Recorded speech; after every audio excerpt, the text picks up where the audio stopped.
for like a minute earlier today. Not even the day, like before we went live. And I think it has maybe like a 2-minute build before it hits a drop.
Happy Monday, everybody. Yay! Hey! Yay! You know what? I just want to point out my fantasy football team is now 2-1. Hey! And feel really good about it. Might win a fantasy football championship. Very excited. That's great. Also, this is my last weekend coming up where I won't be like on the road all the time. So I'm looking to really enjoy this week. This is going to be a fun week. Mm. We're going to have a good block of shows. I can feel it. Already had enough news on the politics front to last a week. It's going to be a real concentrated thing. We'll spread on out. And it all happened in the last like 2 hours. Oh my God. Yeah, no, I kept thinking from the big news story that broke in the New York Times about Rod Rosenstein on Friday, I was like, well, I've got Monday covered. And then they set a date for the Kavanaugh hearing, and I'm like, well, Monday just got more exciting. And then there was another accuser. It's like, well, we're officially overloaded for Monday. And then, there was this kerfuffle about whether or not Rosenstein had resigned or was fired. And it's like, I have too much to talk about. This is too much. This is like the equivalent of oh, what's this? A ceramic unicorn that is spitting out chocolate milk. This is wonderful. And then more chocolate milk comes out. You're like, oh, this is a lot of chocolate milk. And then at some point you're like, sweet Jesus, how do we stop this? How do we shut this down? Yeah.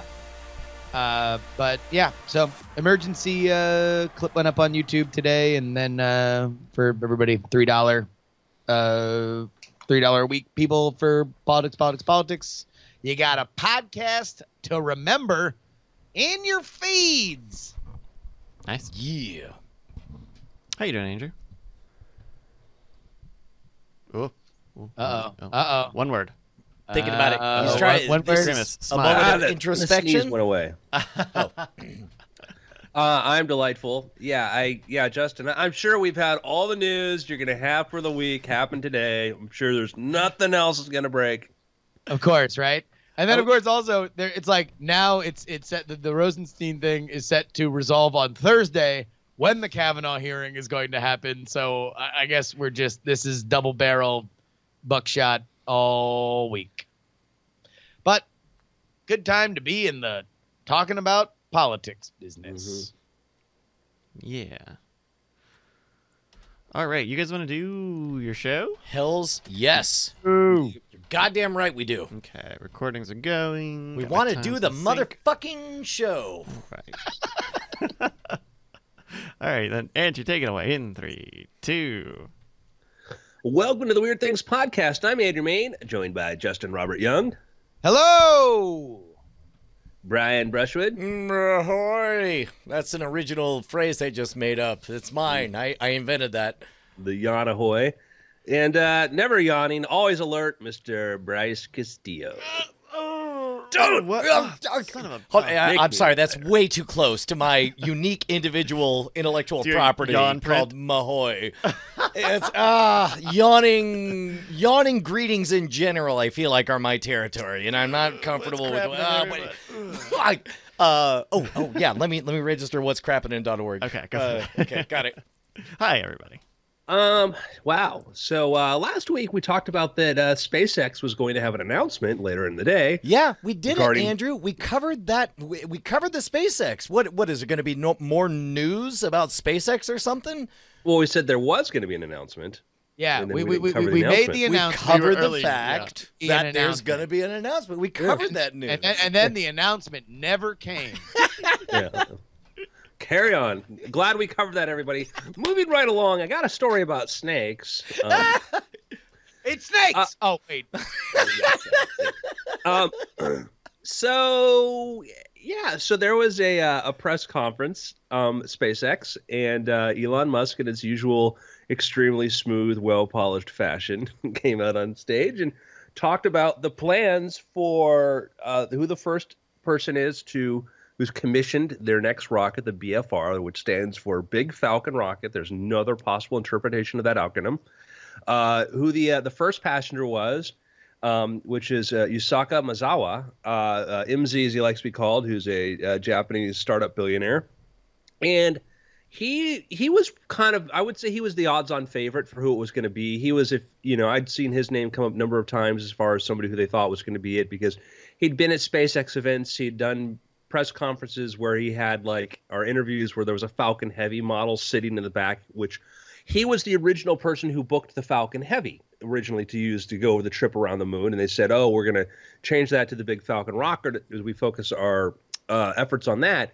So what was interesting was Elon provided some more details. A little bit more about the model changed. The design of it's changed, but they're making progress. They showed the first piece of one of the test rockets, which is a giant, humongous, graphite carbon composite cylinder. And then MZ came out and unveiled his whole plan. And,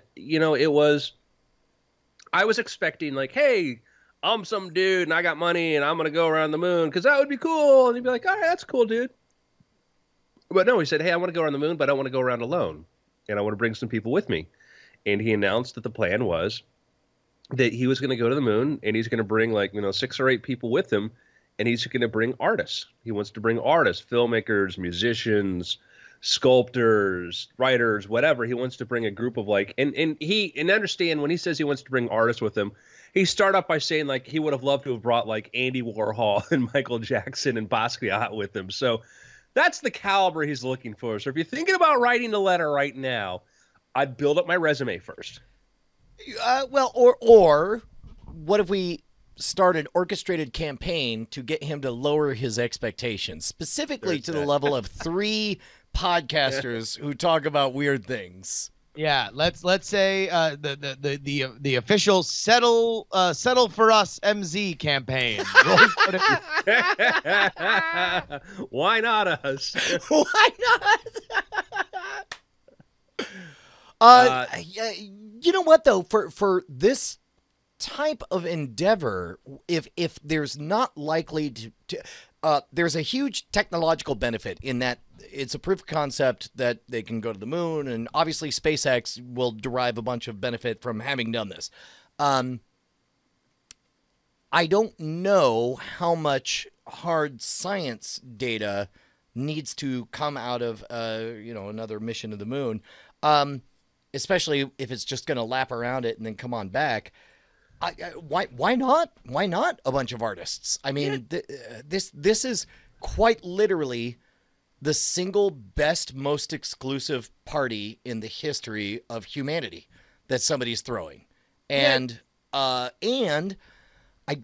think it'll have substantial, important benefits to the storytelling and the inspiration of the people who tell stories to the rest of the humans back on that big dumb blue orb about what's out there.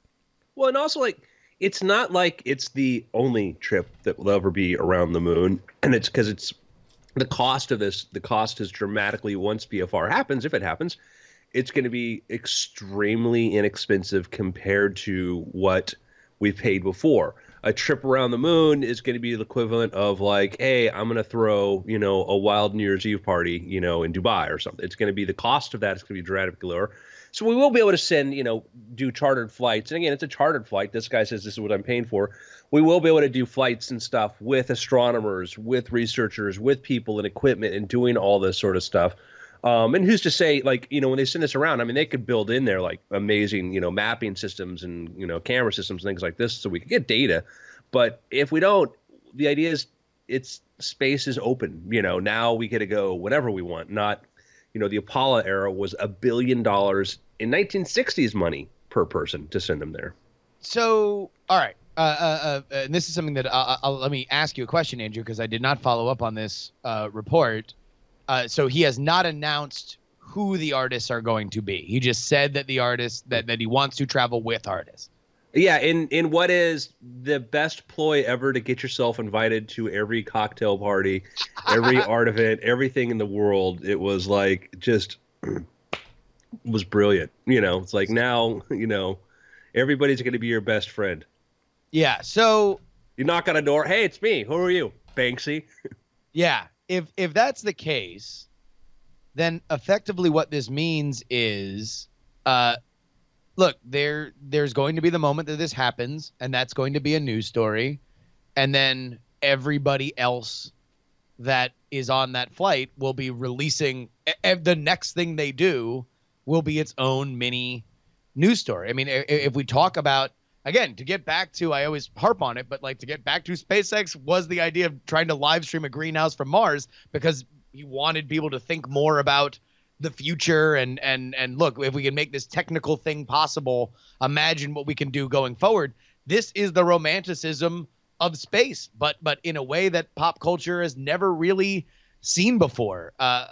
And also, by the way, if you're looking at that caliber, there is one person that takes pictures with Elon Musk and is a fan of Elon Musk and Elon Musk has reciprocated his fandom of, like, imagine the Kanye album when he gets back from the moon. Like that's not, I would, if there's odds on it, I don't know about Kanye's interest in going around the moon, but like that would be an odds on favorite in my opinion. I have deep respect for Kanye. Let me make that very clear. This man is a hard worker. He's an amazingly talented guy.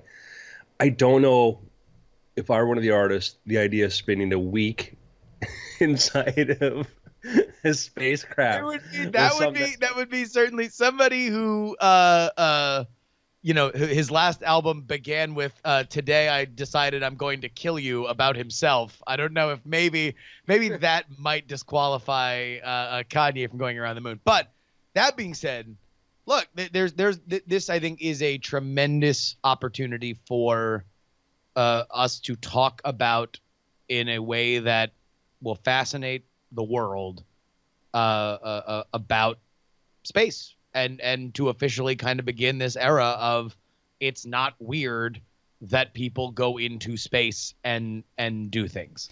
So remember when we were talking about, I don't know if it was last week or months ago, but we were talking about the whole, there was some number of people who felt like it was inappropriate to launch a Tesla into space with a spaceman / possibly the dead body of somebody who crossed Elon Musk.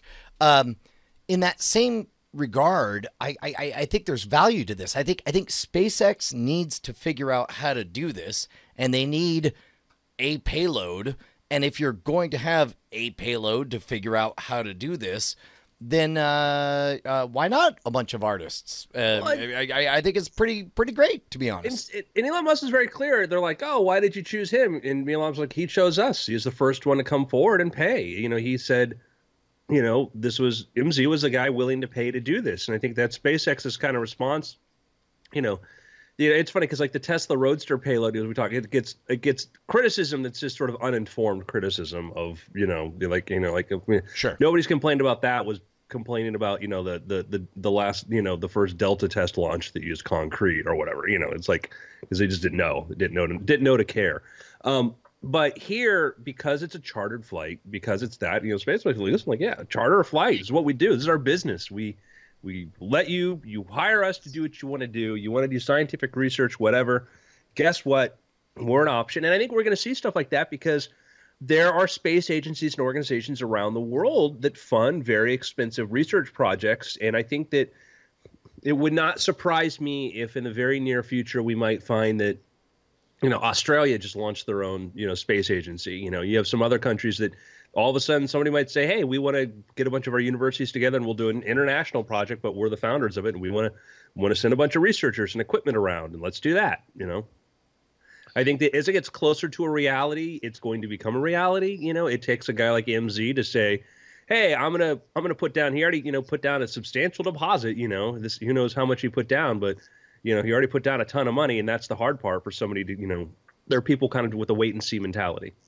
Well, and that's, look, to me, there are two very significant things about this. Number one, that if this Japanese billionaire decided he was going to come to SpaceX and offer money so we could charter a flight, you have to have a SpaceX, which is kind of, I don't think that we should get too far away from that. If this is a thing that they are doing, that's really significant. That is the commercialization in a meaningful way, not a press release, not a eventually 30 years down the road we want to be space tourism. Like, this is SpaceX exists within years, not decades. Somebody says, I want to put a tremendous amount of money, and even though this is not your business, I want to white label one of your BFRs so I can go around the moon, and I'm going to do what I want with it. And what I want is to bring artists along with me. That's amazing. I don't think that we should lose sight of the fact that that exists is remarkable.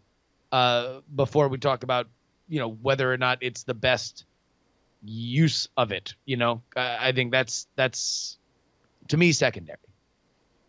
Yeah. There's a lot of speculation about, who could be on there and all that. And that's going to come down to MZ. And, when it comes to filmmakers, you'd think, I'd say James Cameron, but he's probably going to build his own spaceship. But, Jonathan Nolan's good friends with Elon Musk. And, his brothers, Christopher's made a couple movies. So, but it's going to come down to MZ's choice. It might be like, Werner Herzog, in the vastness of space, we see nothing. What's interesting, if you go back and you look at the, Bryce had a graph up that showed the timeline, like the flight plan. And if you look at it, when they do the lunar, the whole thing's going to take 5.5 days, from launch to, passing the moon. You're actually going to spend, because it's called a free return trajectory, which basically means you're just kind of going to go really fast, loop around the moon, and basically fall back to Earth. Because you're not really going to enter the moon orbit. You're still in the orbit. You're still being attracted by the Earth because you're not going fast enough. It's only 16 minutes that you're going to be passing over the moon. Yeah, wow. It takes 2 days and 5 hours to begin the lunar flyby. The lunar flyby ends here at point 8 at day 3, hour 12. So that's a little over a day that they're going on around the backside. So in my mind, this whole trip looks like, we took off. Holy crap, we're going to the moon. Next day, holy crap, guys, can you believe we're still going to the moon? Next day, the moon, hey, we're almost to the moon, right? And then you go around the moon, you're like, that's the moon. And then you're hit over hey guys, I got sandwiches. What'd I miss? So 2 days of just 2 more days going back, huh? Here we are in an RV. I don't know. By the way, did I read this right? That also the entire trip will be streamed in 4K VR? VR? That's what Elon says. I mean, ain't no reason you can't do that. That's cool. That's going to be so dope. That's going to be so awesome. I am so excited to have a VR rig so I can watch, just experience all that. Yeah, it'll be, I think that going how news cycles work and the way that sort of works now is that, we saw Elon Musk showed the engines. They have the engines they're using, the brand new engines that they're using, which are going to power this thing, the Raptor engines, which are incredibly powerful. They showed the first carbon fiber composite cylinder. And then we're going to get incremental developments of the BFR. Hopefully next year they want to do the first hop testing. They actually want to show this thing doing a hopping and landing.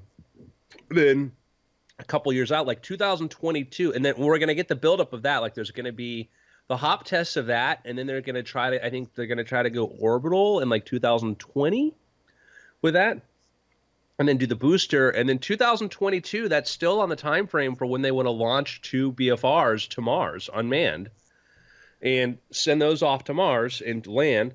And then 2023 would be the lunar flyby. But also you're going to get MZ is going to have the reveals because, the people he's going to bring with him, they're going to want time to practice and train and get ready for what this mission's going to entail. So that's going to be interesting as sort of the reveal, building up his Avengers team. So that's one of the things I wanted to chime in on is what's interesting to me is the fact that the person buying the trip to the moon is an artist and that he instantly announces that part of the story, like, I mean, whatever, a chunk of metal went around the moon. That's great. For SpaceX, great for humanity and so on. But this dude, it makes sense that he would be buying a story to tell that involves the selection and the assembly of the Avengers and the journey out there and the journey back. And the echoes of this experience live in humanity's stories for decades to come afterwards. I mean, it seems super wonderful. I love it. Yeah. So the whole thing is called Dear Moon Project. So hashtag Dear Moon. And if you want to follow the progress of that, we'll be interested to see. By the way, in the chat, somebody already calling it, saying Lady Gaga, please. I'd back that. I mean, is there anybody who wouldn't back Lady Gaga going to the moon? Yeah. Yeah, she would be. Because she's a multi-talented person. She can make her own costumes too. So yeah, that's good. she makes her own astronaut suit. I mean, I will say, and I hadn't thought of this vector until Andrew very accurately pointed out that it's not just people whose art you respect. It's people that you are going to have to spend 5 days in a tube going through space with. That, like, yes, impressive that MZ is spending this amount of money to go through the moon, possibly equally impressive, willfully spending 5 days with a bunch of artists that he may or may not know while going around the moon. Like that, there's going to be some stories from that experience, because I can't imagine even the most well-adjusted artists on that level are particular people that are going to be under extraordinary stress. What were the different archetypes that he said he wanted to bring with him? Because, like, in my mind, I'm thinking, like, if you had somebody who is a kinesthetic visionary like Michael Motion, essentially figuring out ways to juggle in space or whatever. So it says here, a painter, a musician, a film director, a fashion designer, some of the Earth's... okay, so it sounds like he's been a little bit mushy on the specific category of superhero everyone is. Yeah, I don't think there's any too hard and fast rules to it. I think this is great. Sorry, what was that? I mean, the only thing missing from the list is 3 podcasters who talk about Bigfoot. Like, if that was in there, I'd be even more on this. Oh, my God. Yes, the OK Go guys. Can you imagine that? Yeah. I would imagine also that you're probably leaning more towards solo acts, right? Like, you're trying to maximize the stuff there. Well, tell you what. Maybe we could raise enough money that we could charter our own flight to the moon. The only way that we could do it is by you going to patreon.com/weirdthing. Hold on for the video listeners who are watching live. Bryce just altered the page HTML so that it says a painter, musician, film director, podcasters. This is the website. I loaded it up in my official internet certified web browser. Definitely the actual real website and definitely unaltered. Okay. Patreon.com/Weird Things is where you can support the show. Not only do you get the After Things podcast, which comes on after Weird Things, wherein we talk about all sorts of business stuff, but also you get to support this very unique and amazing science and space-focused podcast, Weird Things, on Patreon. Patreon.com/Weird Things. So, gentlemen, I don't know if you heard this, but imagine you're living in a quiet town in England, eastern side. Late at night, you hear the sound of children singing. Right? Number one, I'm there mentally, so there that I remember reading this story. So I'm gonna back up just a little bit and just say like I'm there, but Justin's all the way there. It's raining, it's pouring. You hear this late at night, and you're wandering around trying to figure where the sound comes from. You go through the neighborhood, nobody knows where it's coming from. Nobody quite knows, but everybody hears it. They hear it late at night. Children singing. And plus also, like, imagine what that sounds like. Like, this isn't a vague... It's not like you're hearing the ocean waves crashing and you're thinking, that almost sounds like children singing. Like, you know the song. This appears to be, it's raining, it's pouring, the old man is snoring. And you hear it. And then at some point you reach out to other neighbors saying, hey,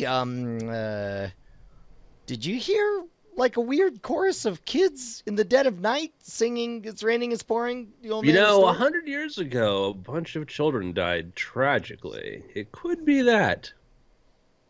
All right, hold on. All right, so how big is this town?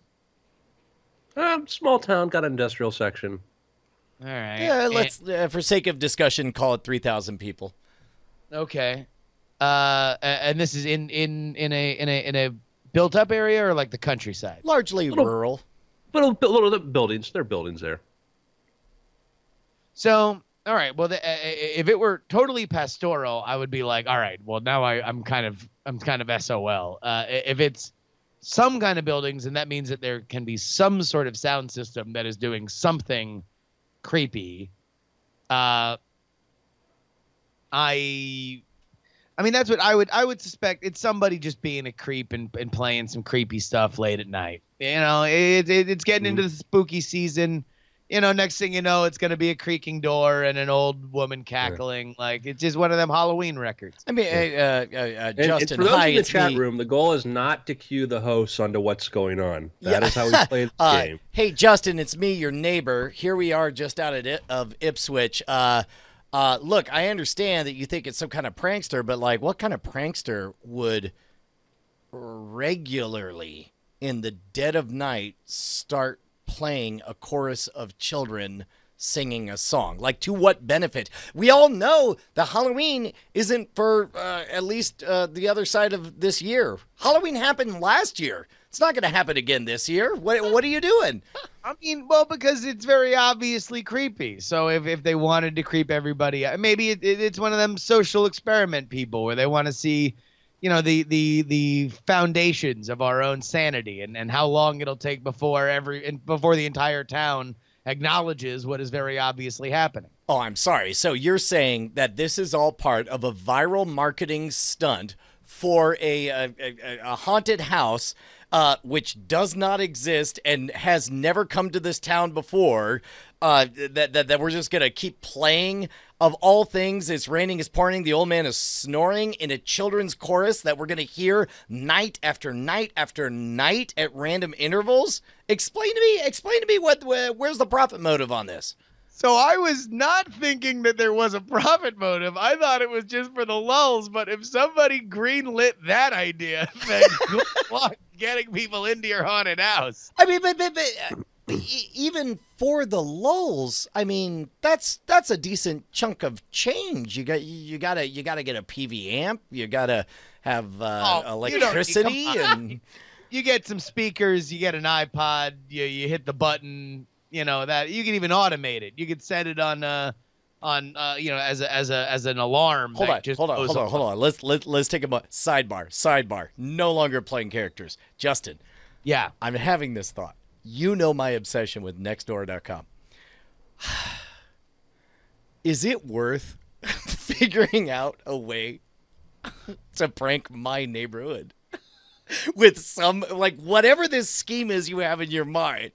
Like, is there a way, and is it worth us investing time, energy, and effort to just to see what pops up on Oh, all right, Nextdoor? Right. Remember when I asked whether or not this was an industrial or pastoral town? The reason why was because a prankster was more likely in an industrial area where A, there's just more space and there's more enclosed area, but also it's a little bit more transient. You know, if you go work, it could be somebody who works at a factory that's decided to set something up and not somebody literally pooping where they eat.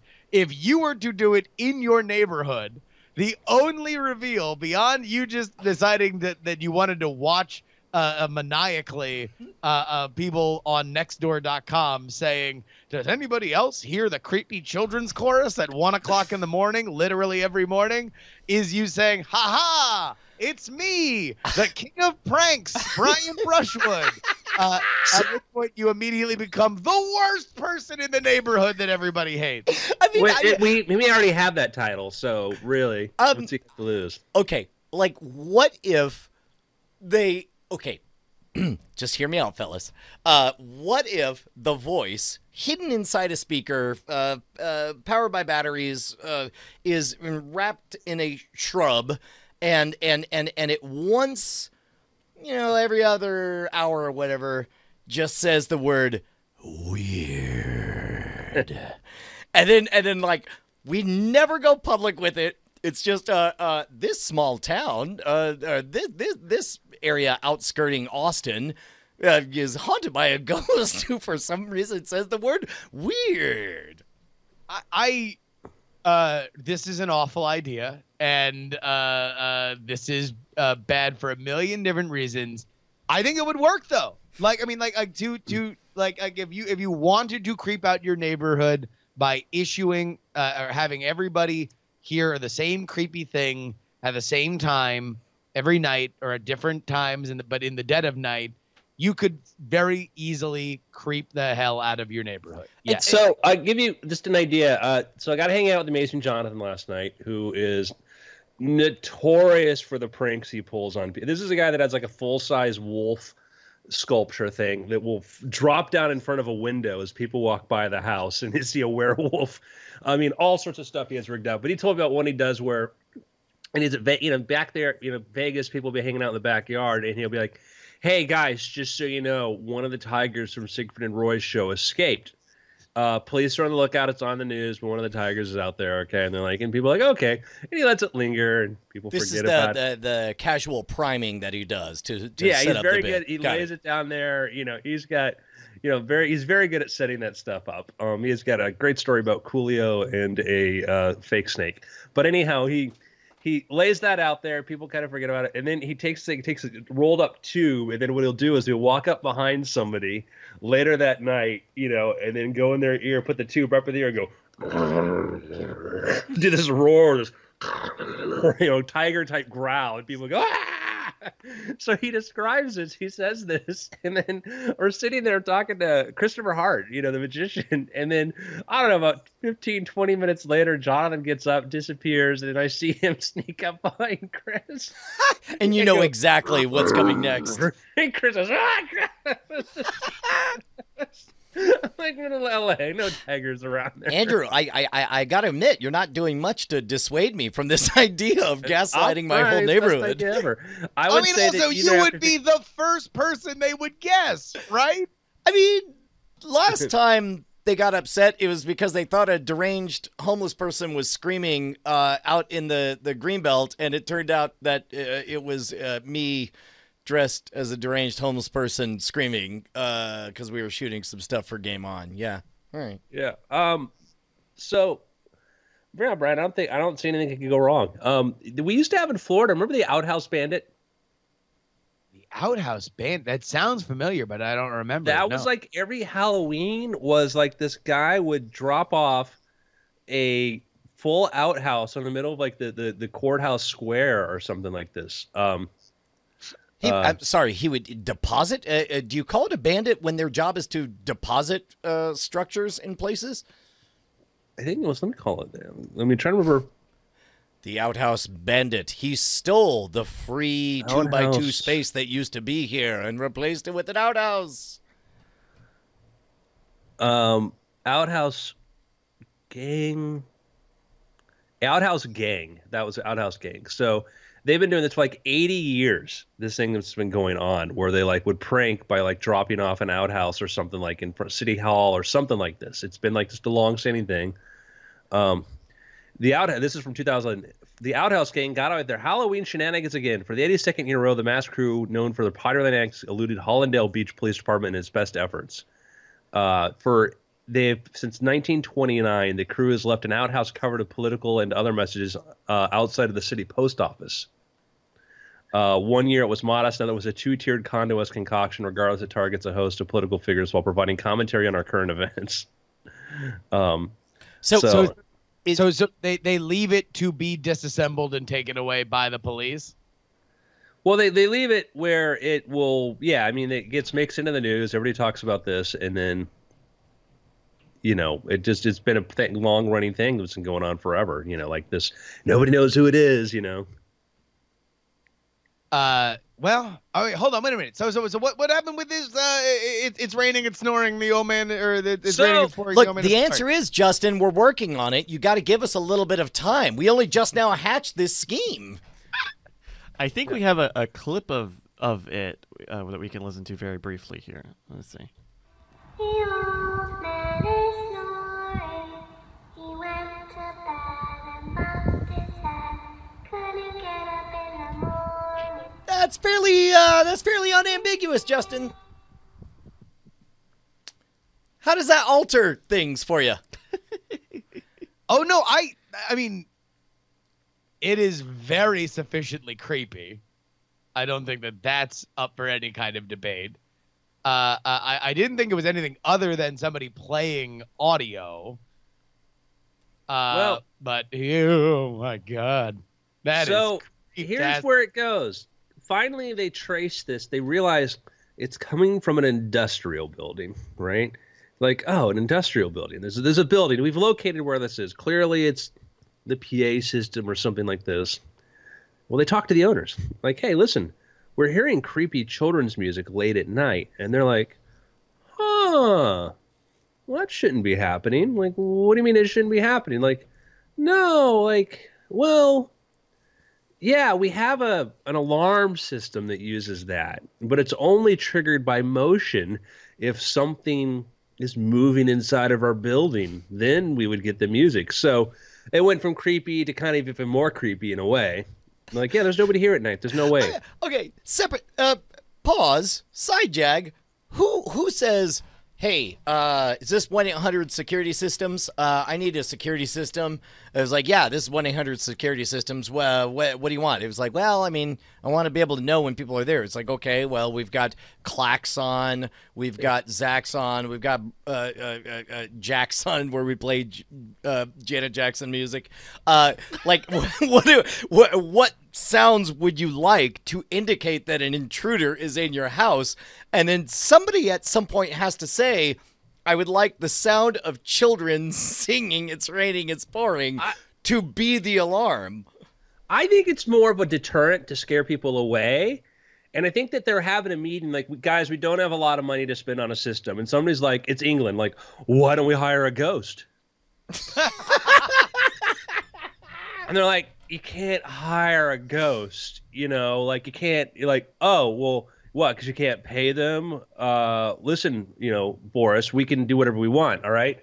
And so, like, we'll lure a ghost. And then somebody's like, well, why don't we just make it sound like there's a ghost in the PA? And they're like, oh, okay, all right. Till we hire a ghost, till we find it. This is England. We should have no trouble finding. I just now put together that the idea of needing a security system and thinking, well, let's just lure a ghost in is almost like note for note the ridiculous nature of SpaceX, where it's like, what I want is a live stream of a plant on Mars. So what say we just make a rocket company to make that happen? I would like to think that they also investigated whether or not they could just bring enchanted suits of armor to life, like Bedknob and broomsticks. Oh, wait. I have a brilliant idea, and this is a side jag. I apologize. You can't pay a ghost. Who says you can't in the age of cryptocurrencies? Ghost coin. It's good for when you die. Yeah. Who said you can't take it with you? You can with Ghost Coin. Ghost coin. By the way, Brian Brushwood now selling Ghost Coin insurance.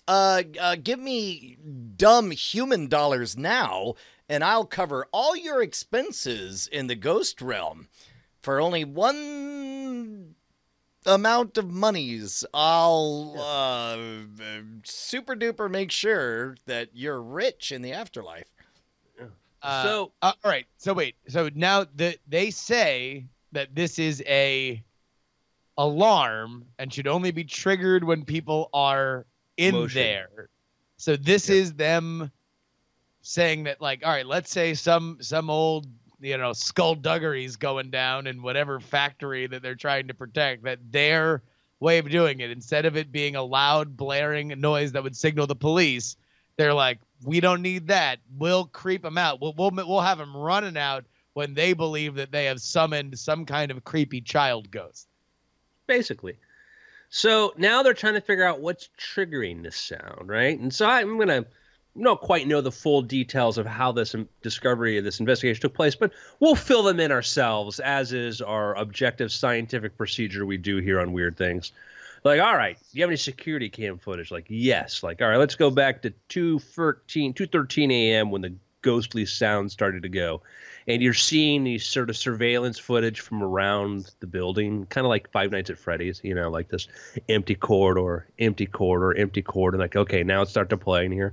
It's raining, it's pouring. We don't see anything. Like, there's nobody there. Like, oh, my God. Oh, hold on. All of a sudden, I'm having this, like, magician dual reality thing. It's like what you do is a separate group of people trains a bunch of kids to be afraid, thinking, like, if you go to the haunted place and sing Raining It's Pouring, the ghosts will sing along with you. So you get this endless parade of kids trembling and afraid showing up, starting sing Raining It's Pouring, and then suddenly the ghosts join them. That's one track for investigating it. All Try right. it. I could smell your disapproval. That's fine. No, That's fine. I'm thinking, and then like the kids get trapped in an elevator or something. And then they work out their differences. No, then they die, Brian. Oh, yeah, that works. And now it's two battling choruses, but the other kids want to sing an entirely different song. So you're still it's a ghost battle. You got served, other ghosts. Yeah, like, what if like two ghosts that don't like each other decide to haunt a house? I mean, I think I saw that sitcom in the 80s, 70s, but it's a great story. My Two Dead Dads. Exactly. No, it's halfway to Death Becomes Her. Yeah. So anyhow, they're looking at the surveillance footage. They're looking for something. Like, is there somebody in the house? Is there somebody? Like, no, nothing. Like, all right, what's going on? And they're like, well, let's go look at the camera that's right next to the motion sensor, because it is motion sensor triggered, right? And they're watching, and it's the next night they're there live. They're in the little room. They're in the little room in the middle of the industrial area, and it's very quiet. Snakes. I call snakes. No snakes, Brian. It's very quiet, and they're watching, waiting, because it doesn't happen at the same time, but kind of late at night, and they're looking at the camera, getting in close because it's been a couple hours. They've expected it to happen already.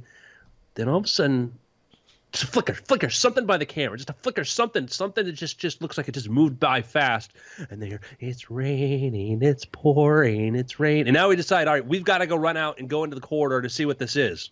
Who's with me? Grab your torches, gentlemen. I mean, I'm totally with you. Also, gonna log my bet right now. Moth. It may in fact be a moth. That's where I'm at right now. A moth every night. A regular moth every night. I mean, That's what your plan is. no, and An aurora borealis located entirely in your kitchen. steamed hams only. It's a moth triggering children singing in an industrial complex.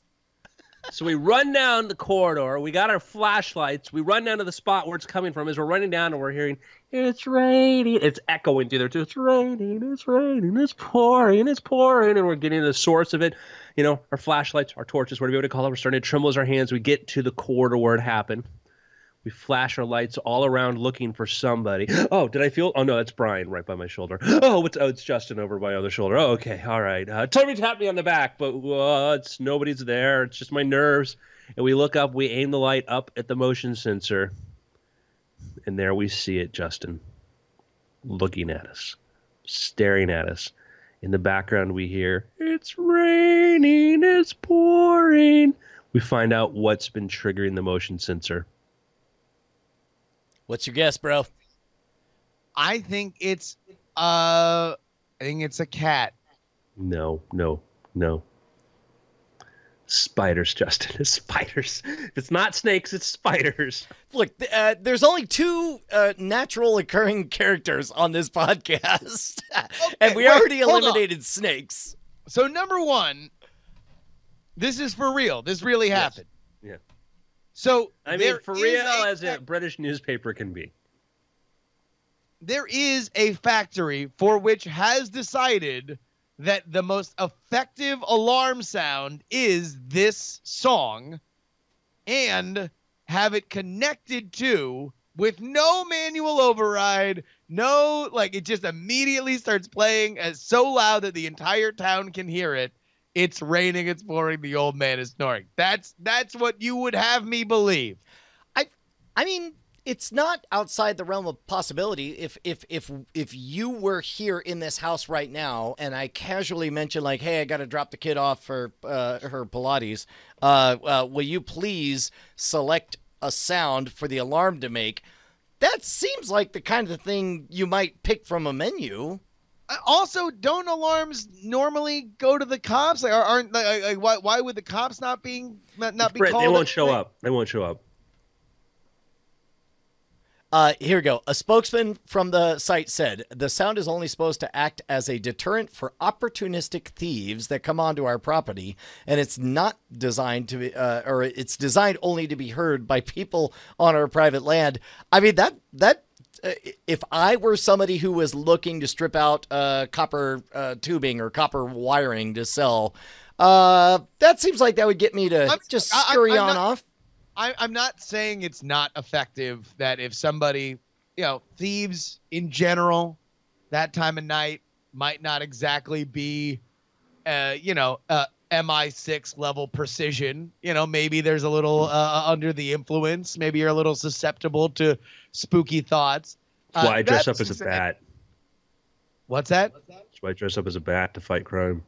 Yeah, because it's what I'm afraid of, and it's important that what I'm afraid of is the way I look to everyone. Also, let me sing a song for you. It's called "Just Imagine It's Raining" as I sing this. Here we go. Wow. I thought that you had given it away, that it was like a promo for some haunted house or something. I had no idea that this was an actual thing. Super totally rando accidental. I mean, we're getting close to that time, by the way, though, where we will start seeing all the BS stuff, like this haunted high school, da-da-da-da-da. Meanwhile, they're having a Halloween, haunted house that's available. And it's like, you're going to start seeing that, and that's become the new predictable thing, is you do some bogus stunt, viral stunt. And then, by the way, did we mention we're going to be doing a haunted house? Who knows if the ghost will show up? Yeah. I love the idea that, like, hey, we think we may have opened up a portal to hell. By the way, you can get discounts on tickets right now. Yeah, exactly. Our hell portal is open for the season, and pre-buy your apple cider. Yeah. No. We want to go to picks? Heck yes. I got a pick. Brian suggested it to me, and we've been burning through it here. The Good Place, starring Kristen Bell and Ted Danson. It's kind of fascinating in that the premise here is that Kristen Bell dies and goes to the afterlife, and Ted Danson is an architect of that afterlife. But it's kind of interesting to see where kind of comedies have gone. And Michael Schur with a pedigree in writing on The Office and creating Parks and Recreation. This is very much a serialized comedy. Like things build and there is mythology that is paid attention to. So beyond the idea that it's a rare comedy wherein it's kind of by definition a workplace comedy or a day in the life kind of comedy, but it is in a world where literally anything can happen, but also that you can't just, it's not like The Office or Parks and Recreations where you just know that, all right, well, here's the wacky thing that happens to our characters in this season or in this episode. And maybe there's big through lines through it. This is very much like episode by episode is evolving and changing the very nature of the show. So very well done. The comedy is really funny. I'm in the beginnings of season 2, and I think it's kind of had a little bit. I think it's kind of catching up with itself in terms of some of the narrative challenges that it is set up. But I'm looking forward to seeing where they resolve. If it makes you feel better, by the end of season 2, if it makes me feel better, I would prefer that you have no commentary on season 2 at all. It's a good season. I remember when it ended, people talking about how amazing it was. So I'm looking forward to it being amazing. At this point, I know that it took them 3 episodes to basically get to the point where now we're at a solid narrative direction. So I'm looking forward to it. Right on. So I just started the book, The Nice Switch. It's too early for me to really even chime in on how good it is, but I do think it's interesting to talk or to listen to nonfiction stuff about what is the best way to communicate effectively to other people. What's that called again? The Nice Switch. The Nice Switch. Is Do you the know how name of the book. maybe who the author might be? Well, I actually don't know. Hold on. You'll have to give me. Oh, sorry, not The Nice Switch. The Like Switch. That's what it is. There we go. By Jack Schaefer. That's what it is. It's an ex-FBI's agent's guide to influencing, attracting, and winning people over. Very cool. And so you just started this? Just started it. Nice. I will report. I just finished this morning what was a 10-day rewatch of Breaking Bad. Holy cow. Man, this show's so good. Wait a minute. In 10 days, you watched all of it? Hell yeah. You're a crazy person. But this was like my go-to show, and I've seen it. This is probably my 3rd or 4th rewatch of it. So it's not like I, was paying attention the whole time. I'm sure I slept through more than one episode. But it was, I think it was sometime last week or maybe before, Brian.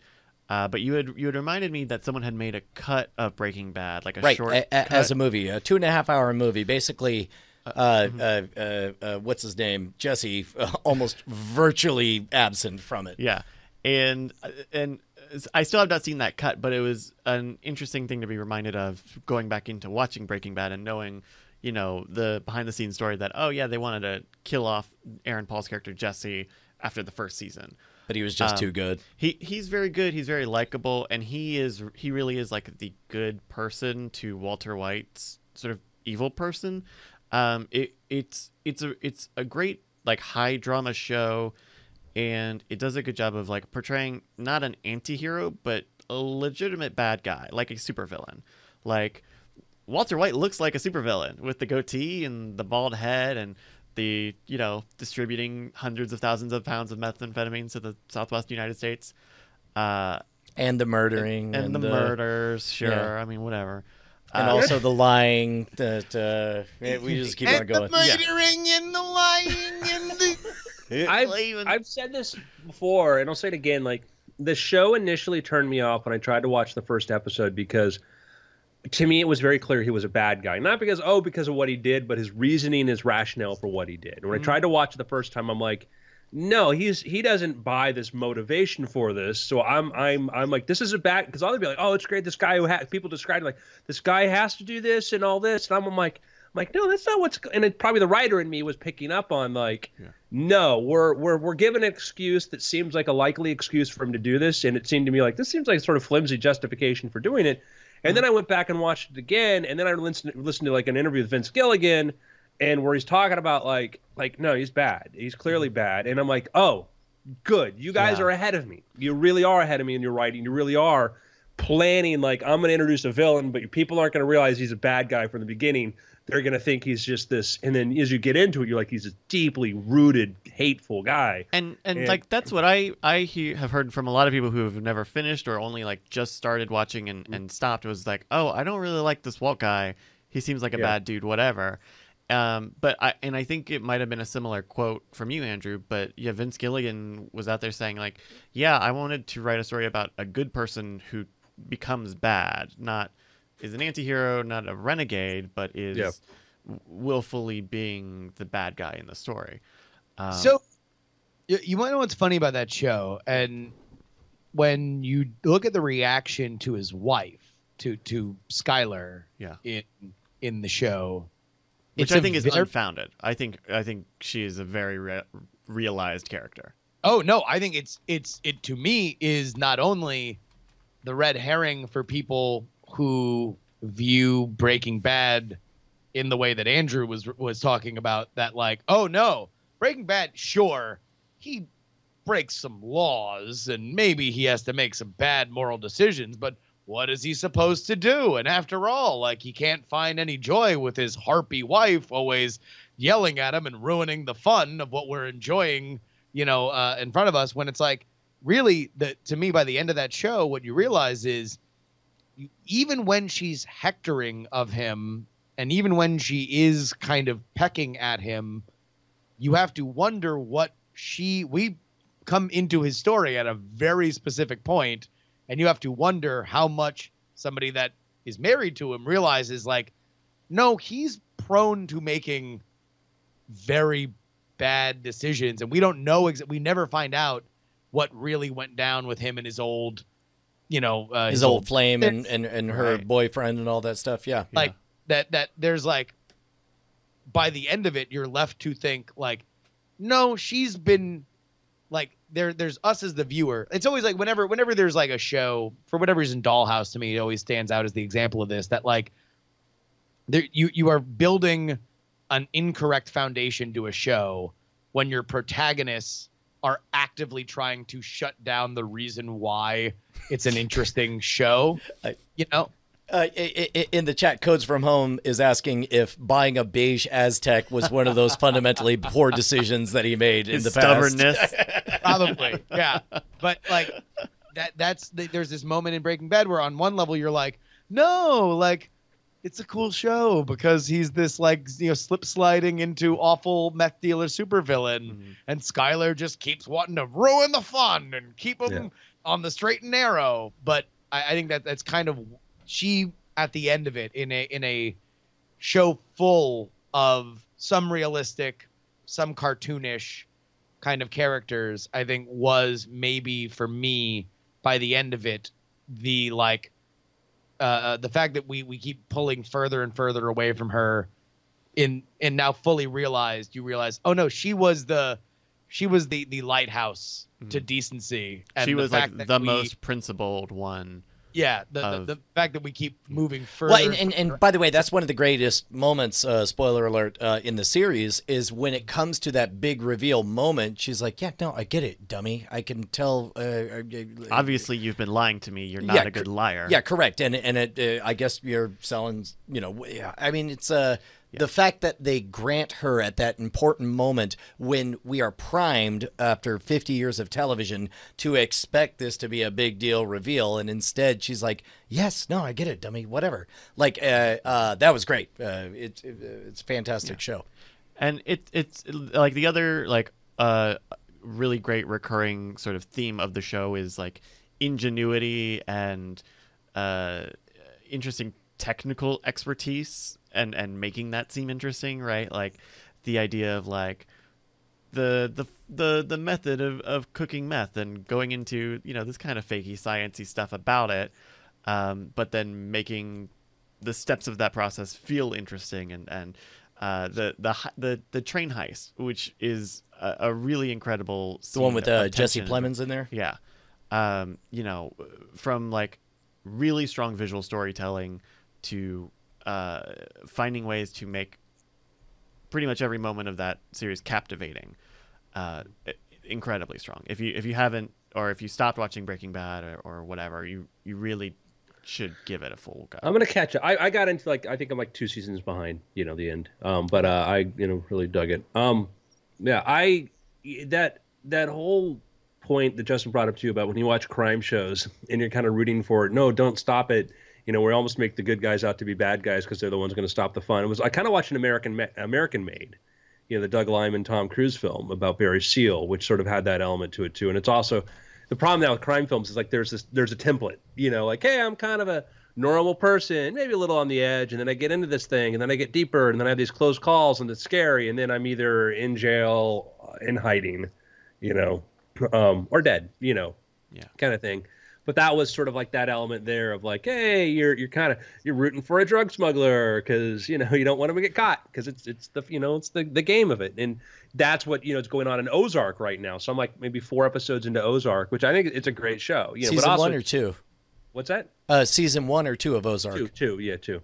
And that's, you know, the challenge that show is going to face is going to be that, is it, you know, the hey, everything's good. Oh, this new escalation of this new threat we came through here, and then that and the back and forth. That which is going to be interesting, but it's also and it's a get challenge bigger and because- bigger and overlap and like Well, solve and everything multiple times. With Ozark, the challenge there, and keep in mind I've only watched the first 2 or 3 episodes of season 2, but you know, it seems like what they're playing at is very similar to what I enjoyed most about The Shield. And The Shield had the benefit of having to be able to put on the chameleon skin of acting like a weekly police procedural.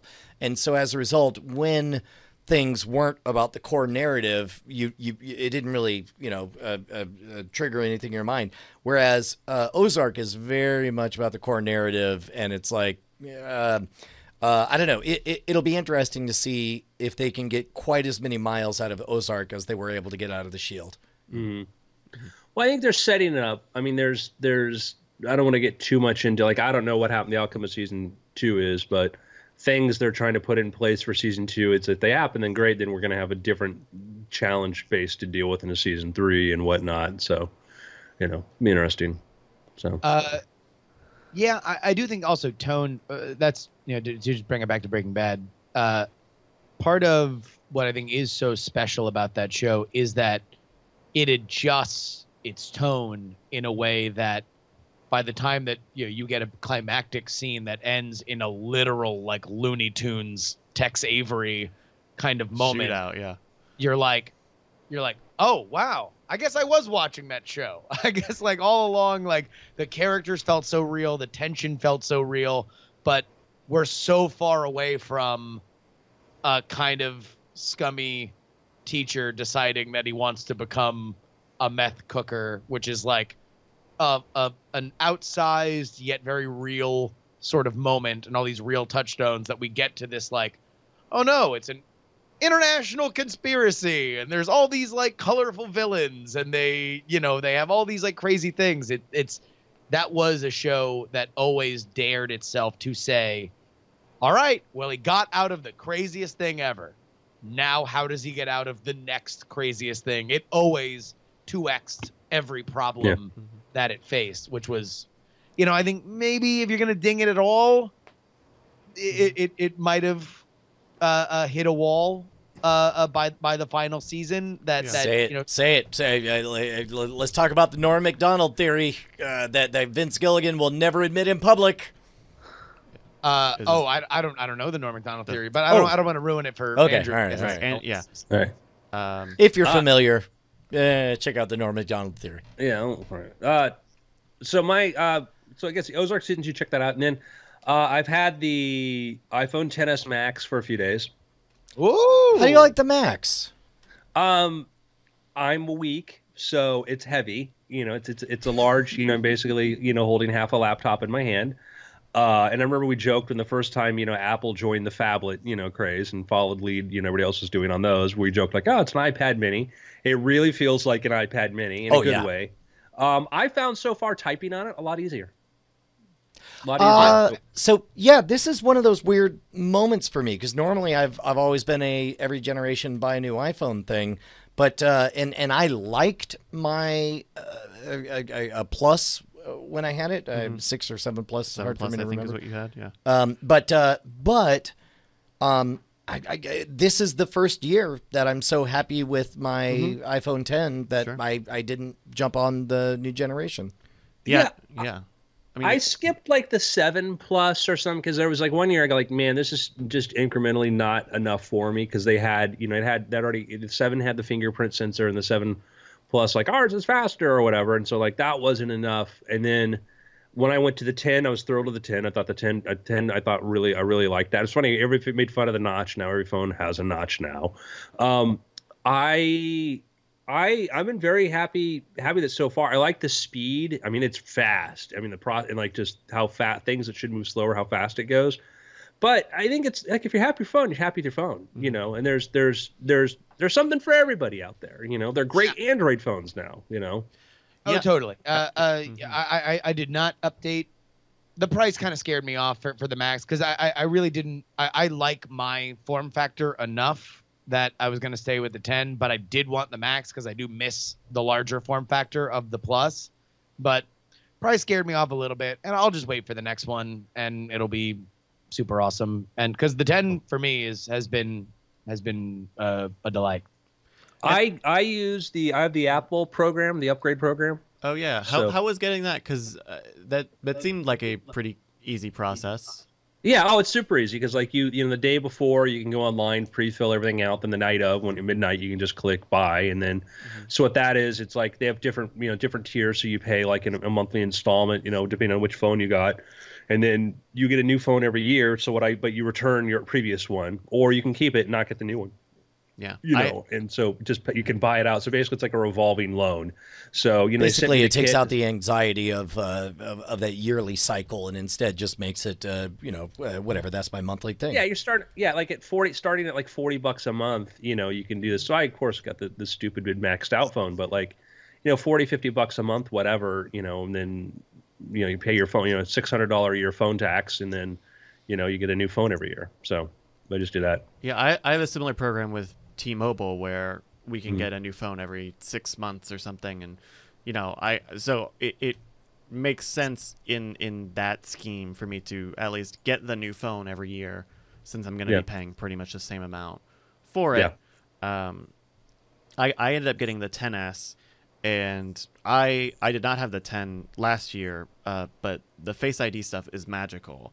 And now they have the integration with they have better integration with your password managers. So I instead of restoring from my old phone's image, I downloaded all my apps again and logged in again with everything, and it was really fast to be able to just do the Face ID stuff to log in a lot of places where you didn't used to be able to access password managers. So it's cool, just the fact that I can look at it and the little lock comes undone, and man, it's a cool phone. That's great stuff. I mean, it just a lot of cool things on every platform, and and you're at the point now too. Like, I love the camera on iPhone, but like, I think it's like the Pixel or whatever people say that on the Android has a better camera, and I like that it's kind of we're at this point where there's really good competition between the platforms to come out with sort of the best sort of thing, in areas where they can. I mean, it's hard. Android's at a disadvantage right now with speed because they can't build the dedicated silicon like Apple can, but I think in other areas, they're doing really good stuff too. So and a lot of their camera stuff is because they can put more computational power into processing images, and so you get images that look pretty nice.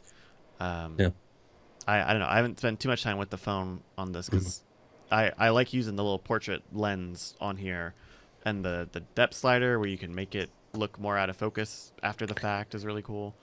There's an maybe I'll show this next week. There's a really cool thing there with the depth camera where you can actually see, because of the camera on the front facing camera, it has it uses like basically the Microsoft Kinect technology and puts the point cloud over your face. Yeah, There's an app, and I forgot to save it on here, that's like a developer app, whereas you look at your face on there, you swivel your face around, and all of a sudden you're looking at the side of your face. Whoa. Oh, so it stores the depth data and rotates Real the time, image. makes a 3D map of your face. Oh, based real on- time. That's great. Yeah. Wow. So, man, I should have saved that on here. So Yeah, that's just let us kind of know. amazing. So, and that's future of phones. So, cool. All right, gentlemen, it's been weird. You're damn right. Excuse me. Hey, look at that. BRB. Okay. Good shoot, everybody. Oh, wait, let me plug this back in. It's weird how much like just a little bit of extra screen size feels like a lot at this point. Yeah. Just a little bit of extra breathing room at the top and the bottom feels, I don't know, it feels like a ton of space.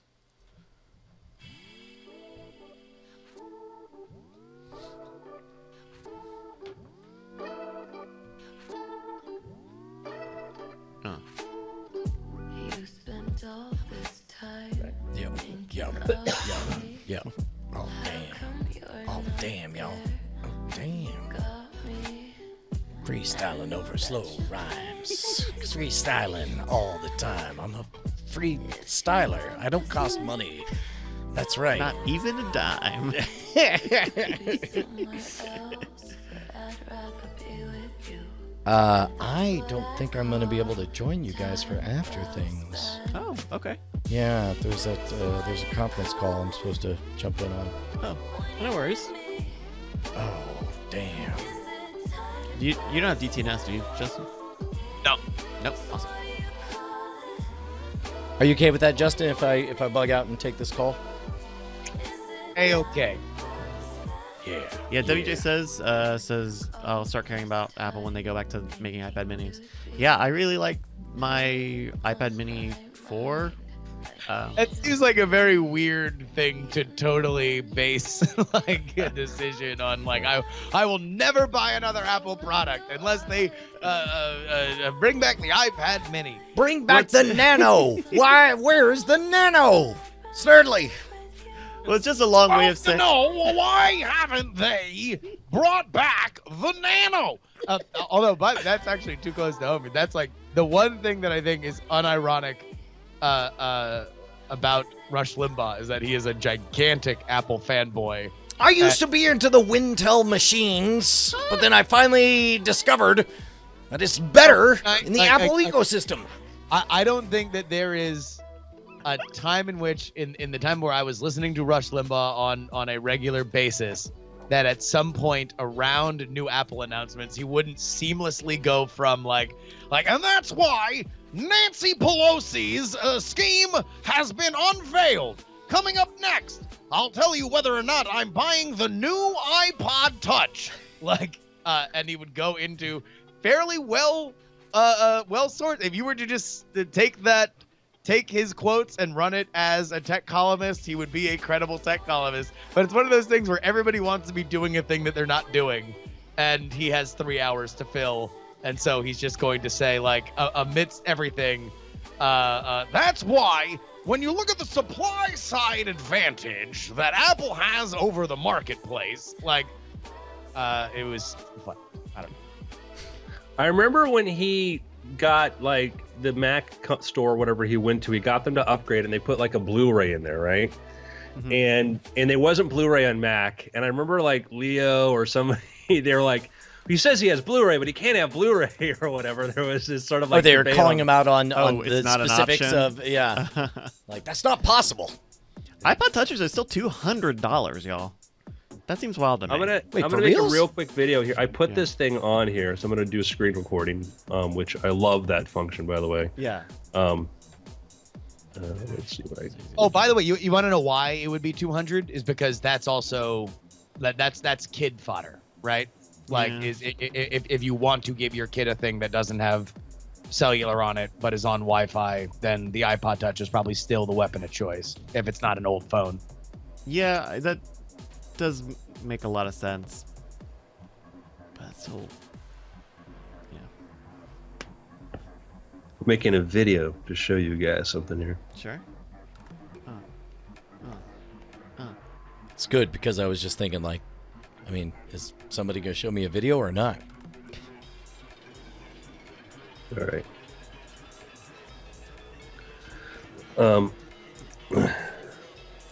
So they have the function now where, let me see if I can play this. Okay, so we're seeing a screen recording of his 10s Max. All right. You got a lot of pages on your home, man. Yeah, I mean, you know, we got the space. All right, so he's swiped into. Oh, Oh, wow. Yeah, no, it's a 3D map of, of Andrew's Holy face. moly! Oh, That was but I that's was a just video making that too. while I was talking to you. That was yeah. This is you like moving around the angle on a video too. Yeah, That's so I'm insane. And that's switching all the just angles using the data of it looking right at us. Depth data, yeah. Jeez Louise, that's crazy.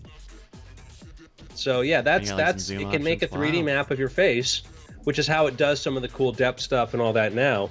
I mean, just kind of amazing that it can do that. And let me see if I still have this saved here. So anyhow, if you know, we have stuff now where we have an AI like hallucinating, which adds in details and stuff. Hallucinations where if you have enough images of something, of let's say people's shapes of people's bodies, things like that, you can give it some factors and it will imagine, like, we think this is what the rest of it looks like. So on phones in the future, and I mean the future meaning soon, is that you could use this to just this really cool, amazing 3D depth map of you, and it could say like, hey, I pulled the other photos of you from iPhoto. I know what your ears look like. I know what the back of your head looks like, and I'm smart enough to know what the front of a shirt looks like versus the back of a shirt. I'll just make a 3D model of you. And so when you look at Apple, maybe we should talk about this in after things, because Okay. Yeah. In which case, here I'm gonna bow out right now because I gotta jump in this conference call. So I'll catch you guys later on. goodbye. Goodbye, sirs. See ya. Okay, cool. Give me one last second. All's great. That's going. Recording is still going. Time is still synced. All right. We are good to go in after things in 3, 2. Welcome to After Things. I'm Andrew Main, joined by Justin Robert Young, Hello, how you doing? Mr. Bryce Castillo. Hi, everybody. So, interesting week here. We talked a bit on weird things about the whole SpaceX thing, what they're doing there. I'd like to talk a little about future tech, and I've been playing around with last week or so with the both the iPhone, also with the ARKit, their AR stuff, and I've also been playing around with Google's AR Core, and Google has their own format for doing augmented reality. And, you know, I think everybody here knows what augmented reality is, but it's where, you know, projects images into your environment and stuff. And one of the kind of neat things is that iOS 12 has this, and again, I will talk about some Apple stuff, but there's going to be there'll be versions of that in Google or Android. So just you know, don't be like, oh, it's going to be all Apple, all this. It's just, you know, each company kind of like takes a lead doing something. Google did a lot of that with voice speech recognition and stuff and all that, and then Apple followed suit. And AR is the thing that all of them are actively developing, et cetera. And augmented reality is kind of cool because the difference between augmented reality and virtual reality is that augmented reality you can use on your phone right now. You can look at objects and do stuff. Things like Pokemon Go, you know, is an augmented reality game. And we're starting to see more of them. And like anything, we have to figure out, like, what's it good for and how long is it good for? There are some really advanced AR games that are out there, but they're not great because you got to hold your phone up in front of your face for, like, you know, an hour. And that's not fun. And so we're finding out the limits of that. Playing with some of the developer stuff for Apple, what's interesting is that I just showed before the show the front camera. There's a developer app that Apple provides, which what it does is there's a point cloud. So the way that the iPhone camera has, it's basically Microsoft Kinect technology, or the company that made that technology, sends a point cloud onto your face, and that's how it does, which creates a 3D map of your face. And they actually have an app in there where you can use it to create a 3D model of your face just by holding the camera in front of you. Now, it only has data where it can see, but it can map my face onto those points. And in the not too distant future, we're going to be at a point where, we're going to be creating live 3D content, interacting with it, and doing kind of neat stuff. But it's very interesting because like Apple unveiled a format at the developers conference with Pixar called USDZ. Have you guys seen this? I remember them saying that they were working with Pixar on that, but I don't know what the actual implications of it are. So what USDZ is it's a file format that basically is a AR file format that you can put an AR object inside of it. And what that allows you to do is that you don't need to put it into an app. You can actually put this file like you would an image into let's say a web browser. So I have open up the gallery here and I'll show you. If you have iOS 12, like you can select from different things here, and so you've got some models pre-built into that little dialog. And so that's served by a web page. So I just clicked on this to load up this. It's just downloading this guitar into my phone, right? Again, it's all done through the browser, right? And so it's an open format. Anybody, anybody wants to implement it. So you can see like, hey, there's a guitar. It's in 3D. I can pan around it. But I'm going to go point this at my dirty desk. Sure. And that model that he was kind of messing around with, he was able to move and rotate it around, not in an app, but within the mobile web browser. So. Yeah, and I'll show you what makes this cool is now I'm going to bring the camera around here. Ooh. And you look at my phone. Okay, so right? he's pretty quickly put the guitar onto his desk. Yeah. And is able to sort of show it in AR with it being imposed directly on his Right. keyboard. That rendering is really good. And like fast. that- Yeah, and they do a lot. I mean, again, everybody's like AR, we get it, but like they do a lot of really cool stuff, and they're like it actually reflects the environment around it. So if there's any reflective surfaces and stuff, so if the guitar has metal on it, you'll actually see the keyboard in front of it. They do a lot of really cool stuff to make it feel blended in the environment. And when I do it full scale, you'll get like it looks real. Mm-hmm. What's neat about this is that's all served up from the browser. So it's just one file format. It takes 3 lines of HTML, and you all of a sudden have an AR object or whatever embedded. So yeah, and I mean, kind of a cool, very thing. Where we're headed is that we're now getting. We have an augmented reality file format. Yeah, like I'm looking at some app that uses the depth data from these photos to change lighting in a still photo just based off of the depth data the camera provides. So they're adding colors, they're moving it within depth space. Yeah. We're seeing a photo of somebody holding a dog in their lap, and as they move the light around the photo, it only hits one side or the other of the dog. And so it's like very realistic. Yeah, I think they've got another one here with some wooden structures, and they're like little wooden trays. But it's you can do something like this when you have very accurate depth data, right? Yeah. And I mean this is really cool. This is called immersive Apollo immersive illumination. That's crazy, man.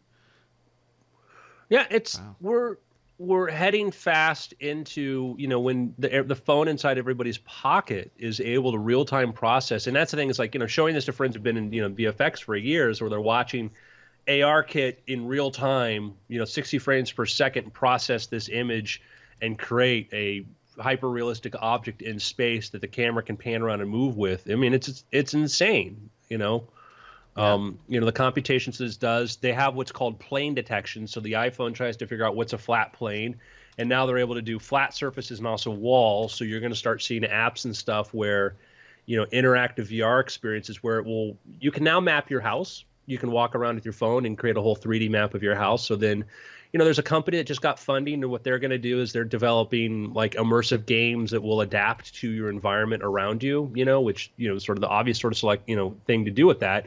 And the idea is that you might download an AR game and walk around your house, then all of a sudden it constructs a level based upon the room you're in. Wow. That's it. This is like incredible like technology, and I think what's really exciting is that on the hardware side, we are pretty much on the precipice, if not already past the line of being able to satisfy the hardware requirements, right? The baseline, like they're putting the cameras in phones now. The phones are strong enough now to process this data, and so now it's up to like developers and creators to figure out various ways to use this information. Mm-hmm.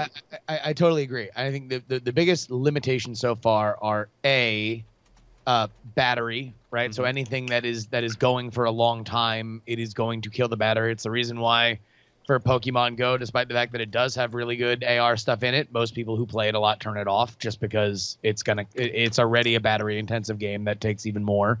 And application, like just finding the way that, okay, well, how do people want to use it? Like what makes this infinitely better? Like, be it entertainment or storytelling or utilitarian, like what is the thing that like it makes it worth it just for like one time? So map out your apartment just so now no matter what, when you're in a furniture store anywhere, a furniture store, you're gonna buy at the Home Depot or you're gonna buy a frame, you can now have an immediate like, okay, knowing the dimensions of this, I can put it literally anywhere and something like that. Like there's gotta be, we have, I'm bullish on AR because even though it hasn't exploded, I think that all the tinder is there. It is dry. There is gasoline sitting next to it. And there is a stack of matches that is like literally just waiting for this to be something that can take off. You know what I think is something that can help kickstart this, or I think so on the new version of iOS. I don't know if you need to have one of the iPhone 10s with the dual cameras or not, but they now have the Measure app, which is AR based, and so you move your phone around so it gets an idea of where you are, and you can set points on an object, and it'll do clicking because it can recognize a little bit of where, where the ends of objects are, and it will give you like, as far as I could tell, playing around with it a little bit this weekend, really accurate, measuring information, and that's something that I would use every once in a while. I don't know. If you don't have a tape measure, if you're out and about and you need to know how long something is, like it's a small thing for a small use case, but using it in that way was so like intuitive to use out of the gate, and seemed to be relatively error free. That I think it could get people more used to like, oh, there are AR solutions for problems. And that's we're delineating between the difference between AR and VR, and Apple's very bullish on AR. Apple is very, very bullish on AR as opposed to VR, and Apple's got their own internal reason. And I understand a lot of it because there's one thing, hey, I'm going to put myself in this headset in this entire environment, and that's going to, that'll be, I own a couple different headsets and stuff, and it's not fun for extended periods of time. The gear is just not there right now, but that's like judging, I played Pong. I don't think there's a future to this video game because it gets boring. It's like just the hardware. Eventually what happens is the hardware gets incrementally better and more people get into it until all of a sudden it's like phones. Like, I don't need a phone. Like, I can make phone calls from home, and then all of a sudden one day, who doesn't have one? Yeah. But I don't think it's gonna be like, we're gonna be VR every day, or AR. The rumor is Apple's working on their own set of glasses, like Magic Leap, like other people, their own AR glasses. I can tell you from looking at the developer stuff, the code and everything. I mean, their tools are really much further advanced than anybody else in there. And they did a very interesting thing, and I've heard nobody mention this, so I'll be the first place to mention this. They have like the default formats and stuff. They talk about like, what size, you need to have like like an app or things like this. 16:9 or whatever tends to be sort of a standardized sort of video size. Apple just said, hey, all of your augmented reality stuff, the default size is going to be 4:3. right? Much more square aspect ratio. Okay. In line And- with the iPads, sure. Yeah, but it's not like the iPad. But here's the thing: is like when you watch the Apple developer stuff, they talk about like holding these things up in front of you extended periods of time is a pain in the ass, right? And so holding up an iPad in front of you a really long period of time is a pain in the ass. Yeah. It ain't because of the iPad, in my opinion. It's because when Apple comes up with Apple glasses or whatever they're going to be, if you're going to put one image per eye, you're going to use probably a 4:3 size chip. And I think it's in just like they built in compatibility for the iPad into the iPhone technology, the iPhone software stuff way before the iPad came out. Right. That's what I think they're doing now is they know like, okay, you're going to have one frame per eye, even if it's on one, sensor, one sensor per eye, it's going to be a 4:3. And so what'll happen is, 4:3, and then you need, the default format is to make it automatically work already. So. Yeah. To me, I looked at that. I'm like, that's the only reason that made sense to me. So That is interesting because, we know that they are going to be working on new iPads probably for later this year, but that doesn't necessarily mean that they're going to get Face ID or depth cameras on Probably. both sides. I think they they probably will. I think- but I think you're right that there's more than one reasoning for it. Yeah, I mean, I think for I'll the tell you AR, what. I do think that's that's going to be a gigantic space to tackle. Like, and I know we've had a history, I think deservedly so, of ragging on the initial Google Glass kind of demo thing, but like, there's a reason why that idea really took off for people. That initial concept, not what happened, but the initial idea of, hey, like directions and managed alerts, right? And also it's something where now, specifically in where Apple is in its philosophy of trying to be the place that is pushing, hey, here's your screen time reminder. Like, here's your way that you can manage, your usage. We understand that you're always going to want to have a smartphone, but now we want to also be in the wellness, the 360 wellness space of how to do stuff. I think Apple's in a unique position where it's not just going to be, they want to sell you a lifestyle of you're keeping these on your head for a larger period. We want it to be a part of your life, a seamlessly integrated kind of portion of your life that then can also do other stuff, which is, I think, why they've had such a gigantic push into AR now. But also, I think you're right, going forward, that the AR glasses are going to be something that I think Apple has a unique, they have carved really in Tim Cook's world. In Tim Cook's Apple, there are two things that I think are his babies: the watch and whatever we see out of AR. Like those are his. He's always been a hardware guy. Those are going to be his hardware legacies. And I'll tell you why I'm excited about it is the idea that, like, the AirPods nailed it. Yeah. Oh no! Yeah. Let's try that again. You cut I out. just I should be back here now. Yeah. Like, yeah. What, You're back, so you're what back. did I, You said iPods. AirPods nailed it. and I put it in my ear, and it switched over to the AirPod. That was what happened. Is it immediately said, "Oh, AirPod"? It was like the Bluetooth now. Is like, "Oh, you want to use the AirPod to talk now? We can do that." And so that's what it started to do. Oh, right. Because yeah. But as a design, as a form factor, they did really, really, really, really good with that. I mean, it's really like, I bought their first Bluetooth, which was, an interesting first attempt that I think I put in the washer like twice, but you had a battery problems and the same problems other Bluetooth had. But it was, at the time, was like one of the smallest Bluetooth anybody made. But then they realized, we're not really nailing it, so they stopped making them. And then when they finally came out with the AirPods, they're great. They're really, really great. Like, you look kind of dumb with them, but it's just, you see some nails on them, like, they're so functional. You're like, yeah, but I get it. It's worth it. Yeah, I got the Beats X. I know, Justin, you have the Beats X also. Yeah. The AirPods have been tempting to see. I'm in on them. I like my Beats X, but they're getting chewed to crap by my bird. So my bird can't chew an AirPod. And my biggest worry with the AirPods initially was that they at launch kind of looked a little dorky, but now culture has shifted that now, everybody, has an onion hanging from their belt, as was fashion at the time. And so that's really all I care about. I'll definitely be upgrading to the AirPods. Yeah. Yeah. And I think, that's, Apple's done some things really well. Some things frustrate me to no end. And, I'm not all in on everything on that, but I know the capability they have there to do that. And I think AR has potential. And the problem is it's like, we're looking at this stuff trying to figure out what are things could be like 5 years from now. We don't know. When, the iPhone first shipped, there was no app store yet. There was security concerns and stuff.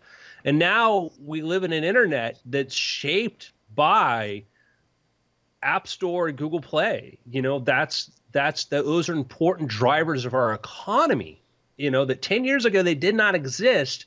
There were notional ideas, but 10 years ago, the idea that, these things were going to be, the primary way that we kind of found the tools and software to interact with somebody, nobody was clear that was going to happen. And then, imagine 10 years ago trying to explain Instagram. Right. Oh, it's, it's, people share photos like Flickr. No, you comment on them. Like, yeah, like Flickr, but no, on your phone. Like, yeah, okay. It's like, it's big. It's one of the biggest social networks there is. Yeah. I don't see Flickr growing into that. I don't see that. Not that many people take photos. I think you're exaggerating. It's like, no, because everybody will have a camera on their phone, but no, people aren't really good photographers. Yeah, but they'll add filters at first that'll make it easy to make your photos look better, and then the cameras on phones are going to get great. No, they can't, because you need a bigger lens, you need a bigger barrel, and all that. You can't. Have you seen an iPhone? Have you seen a camera? You'd just be like, no, they're going to spend billions of dollars on making cameras on phones the most sophisticated pieces of technology we have. More tech will go into cameras than probably 747 jets. No, I don't see it. I'm sorry. Well, and that's what's. Yeah. And part of that is like Instagram. Instagram is like, in the broad strokes, very similar to Flickr, but the entire paradigm of using Instagram is completely different, right? Mm-hmm. Having a timeline, having likes and comments be proportioned out the way that they are. The difference between Flickr and Instagram, to me, is the generational shift of how we think about the internet. Flickr was about, hey, here's a great site where no matter how high the resolution of your photos are, you can store all your photos forever. And we're going to be about organization, and you can make cool things, because this is what we want you to do, is upload every photo you take forever to Flickr. And here are our cool pro packages where you can make sure that you can always do that for a price. And Instagram's about, show the photo that you just took now. And we're going to give you little ways that you can make it very quickly look better. But this is about, take a photo, show a photo, and maybe even delete a photo, because we're not even going to make it really easy for you to scroll from photo to photo. Yeah. This is about looking at a thing. This is presentational. That's it. And breaking out the workflow of like, okay, you took all these photos. Now you got to put them on your computer and open up Lightroom and edit them in Lightroom and make your pics, and then you put them on an album in Flickr, and then you got to share that album because no one uses Flickr.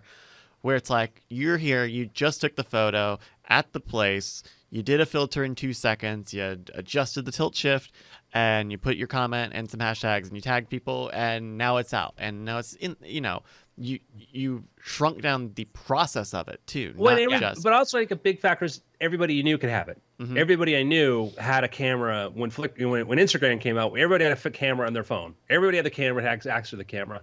Now, and just to give an example of how we see things, I mean, in no one point of view is necessarily superior to another. Laura Mann says, making it sarcastically, no, managing applications from a central repository was never a thing before app stores. That's not how I see the app store. It's like saying, nope, selling books wasn't a thing before Amazon. Yeah, you're right. But second largest company in the world, because the way it was done, how it was done, and then the services they came out of that, AWS, which was really their big driver.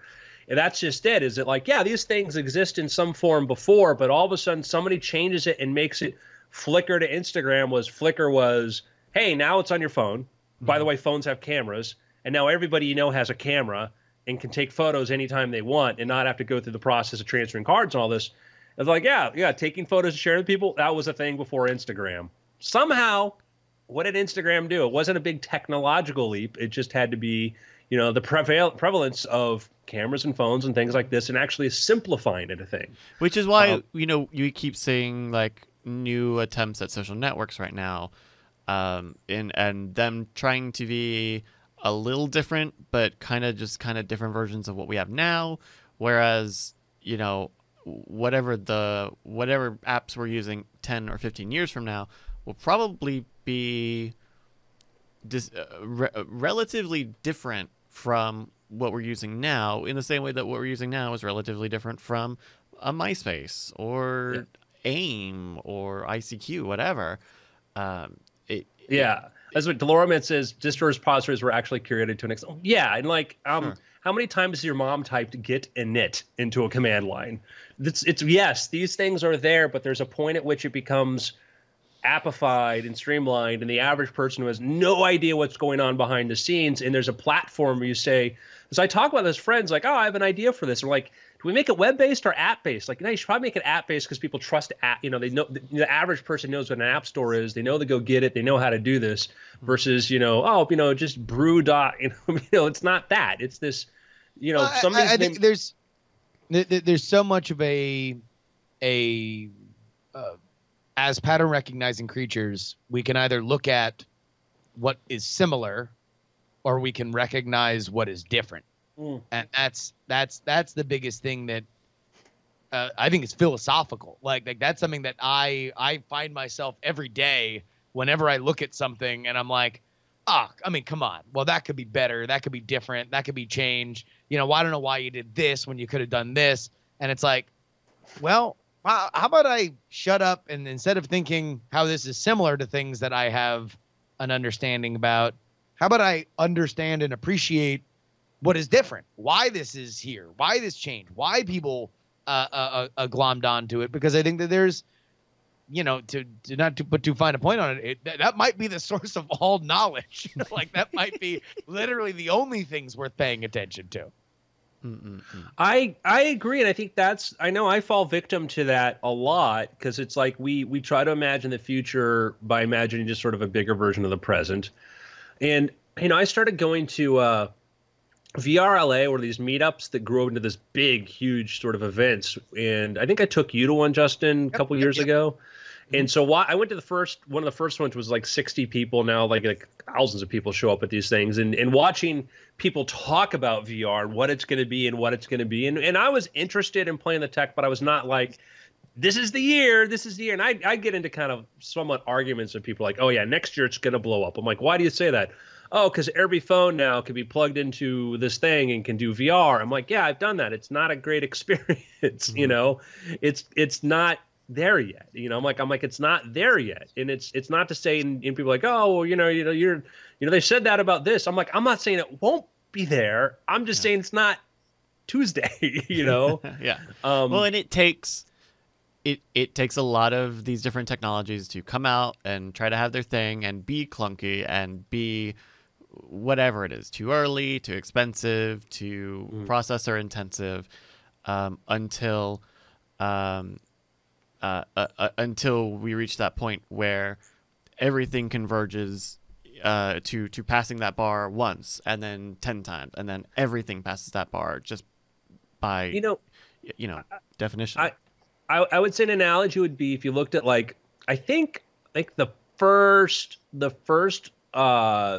portable computer was like the Osborne. I want to say it was the Osborne portable, right? There may have been some other brand before that, but if you look at the first portable computer, the Osborne, Rich Bryce might find a photo of that, and you tell somebody that oh yeah, one day everybody's gonna have something like this. You're like, no, this thing is giant and clunky and it sucks, and trying to imagine the idea that, hey, well, guess what? 10, 12 years from the Osborne computer, we're actually going to make LCD screens better. We're not going to have to use CRTs and stuff. You look at this thing, and this computer is bigger than the PC sitting on most people's desktops. Yeah. And that was a portable computer back in the day. Is this a CRT monitor in the middle here? Yeah, it's CRT. Oh my goodness! It's like it says 5 inches in between two like mini floppy disk drives. And remember, these were computers that you had to load the operating system onto when you booted up, too, right? So Yeah. to look at an Osborne circa like, was that 1984, 93, or forget what that year that was. Oh, those To aren't look mini at it- floppies. Those are full size floppies. Sorry. Yeah, those are the giant ones. Right. Those are some War Games floppies. So to look at that and say, yeah, this is the future. It's like, but the screen's going to be so small. It's all this. It's hard to imagine where we are today. And a Chromebook that you can buy a $200 laptop that runs circles around that thing. And that's I think with AR and VR is it's like, the hardware we're looking at now, yeah, there's still going to be, you look through a thing and maybe you put it on your face, but you look at, and an example I've used is like, look at how much we've been spending billions of dollars on phone cameras. Like phone camera technology is amazing when you look at how small these things are and the capabilities when you're getting 15 megapixel sensors and something this size, that can fit into a sugar cube. And it's taking, you can take a photo with that takes up more memory space than if you took the largest computer system we had in the 1980s, like the Sabre computer system. One photo now is like probably has more data than every hard drive, every disk space thing that was available, at that time. And that's going to keep evolving and, changing. So, Yeah. but yeah, going back to the VR LA thing, people are like, oh, look, we just shot this little feature in VR. Like, we think it's going to happen. People are going to watch VR movies. And I'm like, I like VR. I don't really want to watch a VR movie. Like, I'm not saying that I won't, but, hey, and I can look around when I'm in the bunker with the soldiers. And it's like, It would need to be really deliberate for me to spend an hour and a half watching a VR film. And you wouldn't get me to buy a VR system to watch it. I would need, to go I don't even watch a lot of movies at home.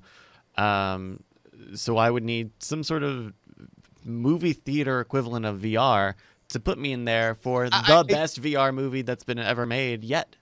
I don't think even something as rad as Elon Musk sending a thing around the moon that I can watch in high definition VR, that'll be something that'll do for 20 minutes, maybe, 30 minutes. Like I'll try to watch as much as the moon stuff as possible. But in general, if I leave it on, it'll probably be on my regular old monitor and I'll just be able to, scroll. But look, VR right now it's a lot closer to that Osborne portable computer than it is to the iPhone. And so what we're seeing now with how fast we saw, to look at where smartphone development was, the reason why that rush was as fast as it was, and let's look at it from 2007 is when the iPhone comes out to just that first 10 years to 2017, that was like a 10-year breakneck pace of evolution. We were on the bleeding edge of data and hardware and software. That was a magic moment. That was a magic decade that now we are still benefiting from, but it's become a little bit more commoditized and a little bit more incremental. So to look at some of this other stuff, I think we look at it okay, well, if it's not having that smartphone decade, then, well, the market's decided there's no room for VR. AR's just a fun magic trick. And it's I don't think so. I think that smartphones were at a very unique place at the point that the iPod and the iPod Touch was also there. There was a confluence of a couple different things that sort of made that decade as magical as it could be, where we're just now getting to that point where it's Eoxy asked, is there a piece of tech that is separating us from AR being an everyday thing? Yes. It's glasses, but we're not there technically, but I think we're close. And we've got whatever the equivalent of the magic moment for the iPod Touch was, that you just said, like, oh my God, they throw a phone on this thing, it's gonna be legit. And the forward thinking mobile web kind of idea was just exactly where we needed to be. I think we're kind of there with AR. We just don't have the one thing. And I do think we're close. I would say that, like, the modern phone took off because of the confluence of several things happening. Screens got, were LCD screens were good enough. Touch interactions there was before the iPhone came out. There was like, how are we going to interact with this thing? Is it going to be a little mouse wheel? Was it this, whatever? Because touch screens at that point were not that good. They were still mostly resistive. You had to use the stylus. They were for PDAs. That's awesome. My favorite part of the initial iPhone announcement is Steve Jobs on a menu, flicking it up, and it's like the most routine, boring thing now. But listen to the pop that gets from that audience when the idea of I touch and click and it has its own physics. Yeah. And that was for, the Steve Jobs understood you have to feel like this was a physical, which is why they had all the skeuomorphic designs.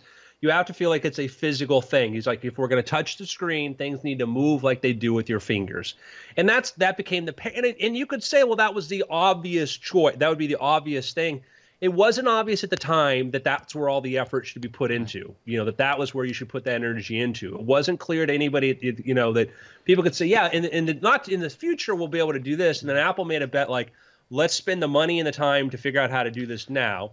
Yeah. They did that. And then you had LCD screens themselves, the quality got better, but it's funny. You look at go look at your old first Android or first iPhone screen, and you're like, oh my God, this is horrible. I can see all the lines and stuff, the screen door.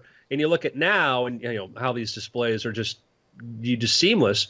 There was the battery tech, cellular data, confluence of a few things that came together, which was kind of in step with 3G. 3G and then eventually 4G. Edge to 3G to LTE, and that all happens within that decade, right? Like that we have 3 like national rollouts of data capacity that increasingly gets better and faster.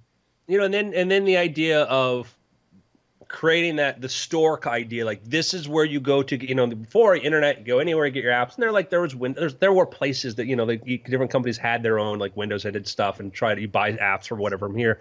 But the App Store and the Google Play stay of like, no, like, here's the thing. Here's the little box where you go to search for the thing. This is, somebody tells you the name of it. This is the box where you enter it and you'll find it. And just that concept alone for the average person was helpful. But those paradigms change everything. For AR doesn't necessarily, the final point for AR may not be the glasses. I don't think, and we know that in the far off thing is going to be like the neural lace or whatever, the thing that goes in your head and you just plug it and see there. Mm-hmm. I think the next big step will be glasses, but we're doing really interesting stuff now with like lasers and laser illumination and stuff. And imagine thinking about the not too distant future when you have a house, we already have smart bulbs. Like you guys probably have dozens of smart bulbs around you.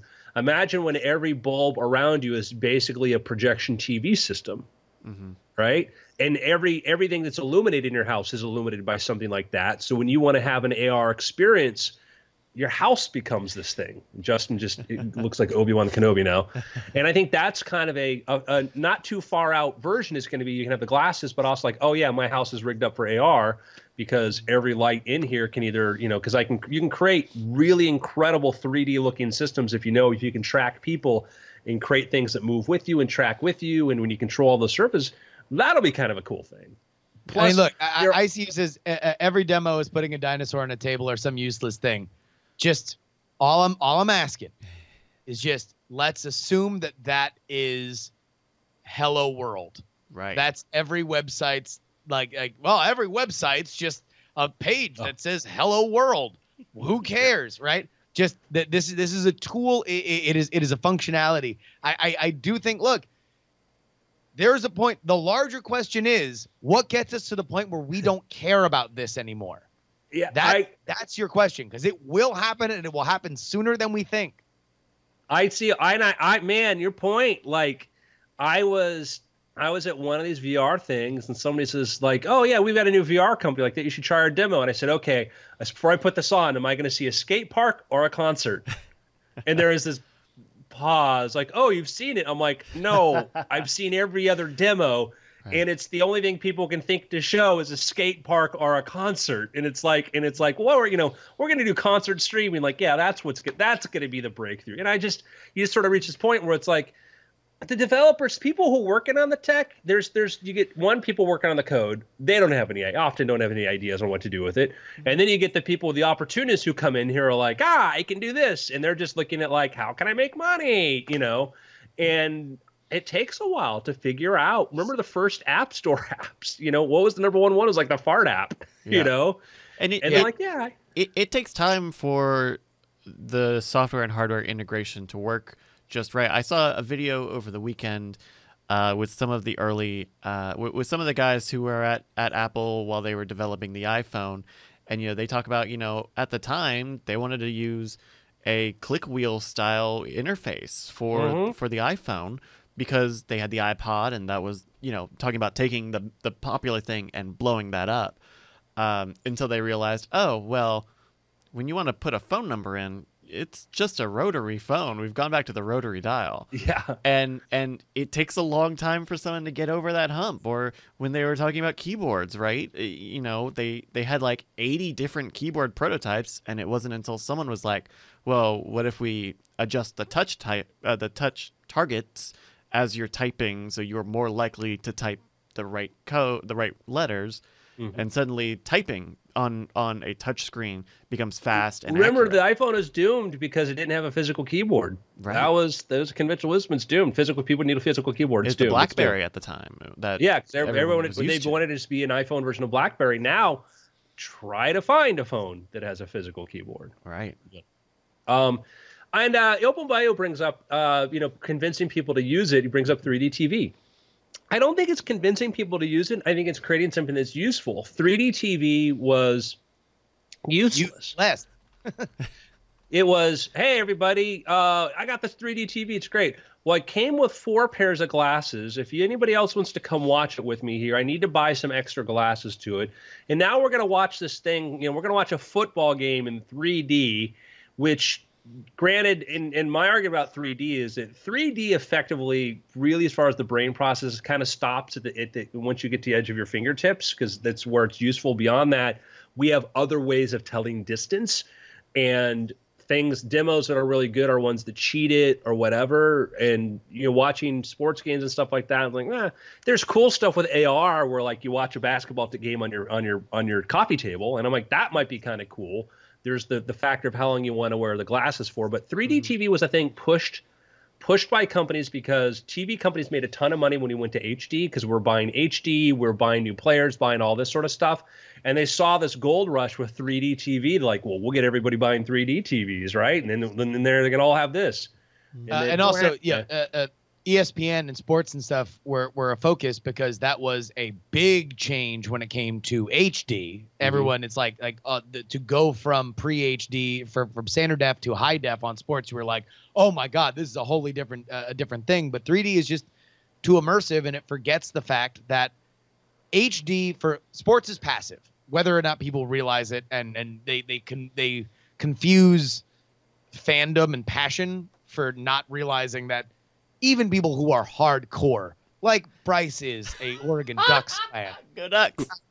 Like you're gonna go to the bathroom every once in a while, right? Like you're gonna turn around. You're gonna look down at your at your snacks. You're gonna turn over to talk about how I can't believe the refs didn't make that call. It's something that you're taking the eye off the television a lot. High def made it more compelling. Now you were more pulled to the screen because it was an amazing image, and it was easy. The corner of your eye would show you this amazing thing, and you'd look. 3D is the opposite. It's like if you're you have not to focus, you're not like dead on, which I don't know who other than like people who are paid to do it are going to watch literally every frame of a football game or a hockey game or a basketball game. Yeah. Now it's a pain in the ass whenever you want to look over to your friend and say, can you believe that they did that? And so 3D was always doomed. it was always something that was going to be fraudulent because it was a gimmick and it didn't have a developmental path forward. There was no way, unless you were going to develop a way to do glasses less 3D, it was doomed. It was DOA. Yeah. And you look at like VR and some of the way like VR, like talking about concerts and skate parks being the like 3D video, demo of choice. There's a similar thing with VR or AR in terms of presenting like things like esports. Like Dota has I don't know if it's an AR or a VR mode, but you put in a thing and you get to like fly over the map and see all the mobs and stuff. But I think esports is in a very similar paradigm to what Justin described with television sports. Is that's probably more passive than a virtual reality headset is designed for. And I think part of it is that, like, when we watch something, our real area interest point of view is like this. It's in front of us like this. And you look at where people feel most comfortable when they want to sit from a TV. Like when you put a TV, how big of a TV you want, how close you sit to it. And that tells you, if everybody liked to watch TV from 1 foot away, then I'd be like, yeah, VR is going to be really, that use for VR is going to be extremely huge. But no, for a lot of the content we use now, video games even, we have this comfort zone of like, I'm here because once I dim the lights and I watch this is immersive to me. This is very, very much around me.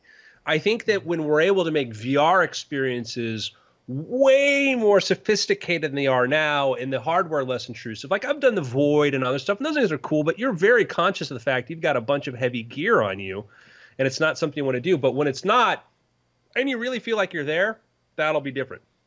You don't feel like, 6 degree of freedom adds a lot to like making things believable, but you're still, it's like I'm 6 degrees of freedom, but I feel like when I scuba dive, when I've got like my rebreather pack and all this other stuff on me and I'm very weighted down. Yeah. And I think that's the difference is once we get past that, then it might be different. But now, people like, oh, we're going to do narrative in 3D.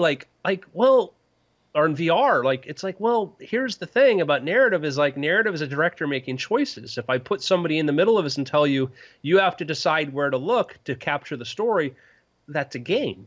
And that's fine, but it better be a really good game.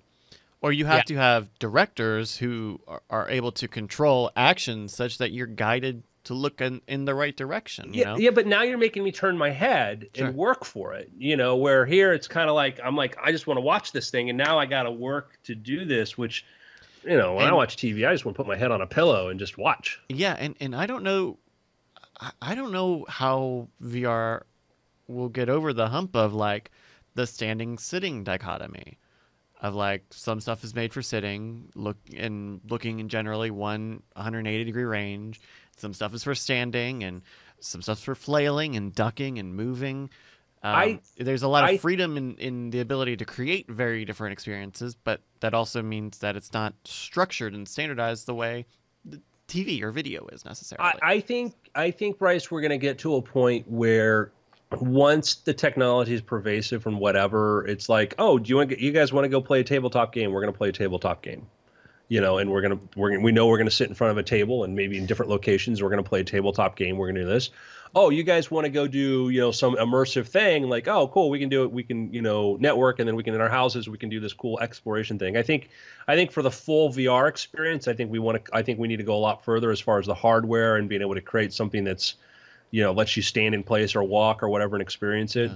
Yeah. But that's why AR, I think that's why Apple's excited about AR is like, oh, it takes your physical space and it puts this thing on top of it. So you know what it is, but even the games they have for that are kind of like, great, I'm looking at a table, watching things move around, and it's like, and that's the thing, by the way, I think the immediate AR applications are probably in like filters and stuff for videos and integrating them in easier, funnier, sillier ways. Well, that's what Snapchat does. Snapchat, like the stuff, the face filters and stuff, it's AR. I'm going to put, the cat nose on you. So I mean, that and the glasses, and that's, we're seeing that, and I agree. I think that AR becomes virtual objects, and I think that's virtual objects and experiences, and I think that becomes a different paradigm. And I think there's a lot of potential there. I mean, Once we so sort that of- and I know that we're not exactly the Snapchat demo, so it might be a little weird, but it's like if you're looking for the killer application, like they have it. It's called you have a dog face, and when you lift your eyebrows, your tongue hangs out. Like that's the killer app that has utilized AR technology, and it has for the past 2 years. So imagine that. What's the quantum leap past that? What's the social or the play past that utilizes that and takes it to the next level, and then past that, like, okay, well, now we've already had this stuff. We have a generation that's used to being able to do this, to look into their phone and have a crazy, silly party hat on their face that starts singing and dancing. What now? Where do we go? Yeah. I'm going to show you. Oh. I'm sending you something, Justin. All right, so text messages are being sent around. Sending.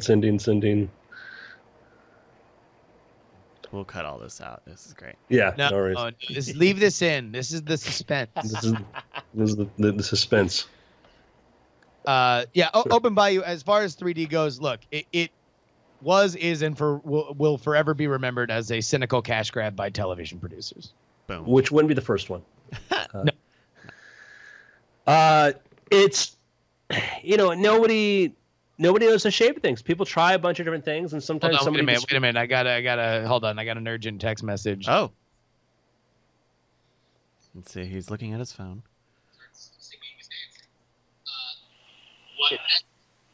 It's literally me. I don't know. I don't know what I'm supposed to think of that Andrew has at the ready an emoji of me. It was me talking to me on this.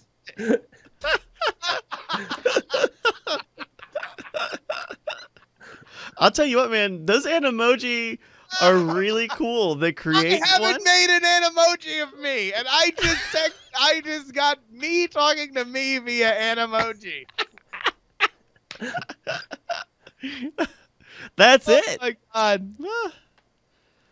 Well, that's the scary kind of thing too. Is it like you saw that 3D depth thing, like the camera, right? And I showed you like how that does that, and we have the problem of deep fakes, and now Adobe has the whole vocoder thing, to can replicate like people's voices. Voco, yeah. And that's not going to be Adobe ain't going to be the only one's going to have that tech. We're and the thing about deepfakes is interesting is people have shown examples of how they're able to do that better than the Hollywood studios were able to do, like, face mapping and stuff, because somebody else there's the whole Superman's mustache thing. Oh, did somebody do it better already or? Yeah. Oh no. But when the movie came out, they used a lot of that facial mapping stuff and were able to do it better, faster, cheaper. Though in a lot of cases, with the deepfake stuff, that is at really low resolution, right? And that's my understanding right now, is that deepfakes tends to rely on being very slow, very low resolution, which outside of just like the general fuzziness of something small being able to look a different way in your mind's eye, but that also vastly reduces the amount of processor time and the sample size necessary. Maybe, but I will tell you that there are advances in AI and the systems they use for doing that happening every 5 or 6 months. There is a new thing.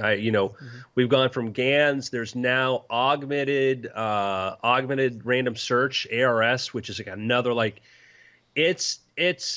think that like it's part of it too. It's like I have friends in VFX stuff, and you talk about the tools they're using, and some of the stuff that they use are like we just used a point mapping. They're not using any type of AI stuff to do this, and you're like, I think deepfakes probably some of that stuff was helped by that, but really like AI is really, really good now at facial mapping and understanding and being able to do that. Like the whole, so I think that, I think part of it too, for some of the people who were kind of got a little bit of some of the traditional VFX people, it's amazing because you say like, oh, is anybody working on this? Like, no, because it's like, Adobe's pretty ahead of the curve on that. But from the time that somebody says, hey, here's a cool tech we can use to when it makes it out there. But, I mean, it's like I saw the stuff where they did Princess Leia's face, and it's way better than the one they did in Rogue One, and the res looked fine to me. The res in Rogue One didn't look so good, and this looked better. Okay. I think, yeah, and ultimately, the problem with technology is it oftentimes goes faster than it would take a busy professional to decide that they need to learn new tools, right? And every artist on some level will be beholden to their tools, until they decide that they need to upgrade, right? And in this field, oh my God, is it moving at a breakneck pace? Yeah, I have a friend who's one of these kind of people they hire when they need to fix somebody else's mistakes and stuff like that.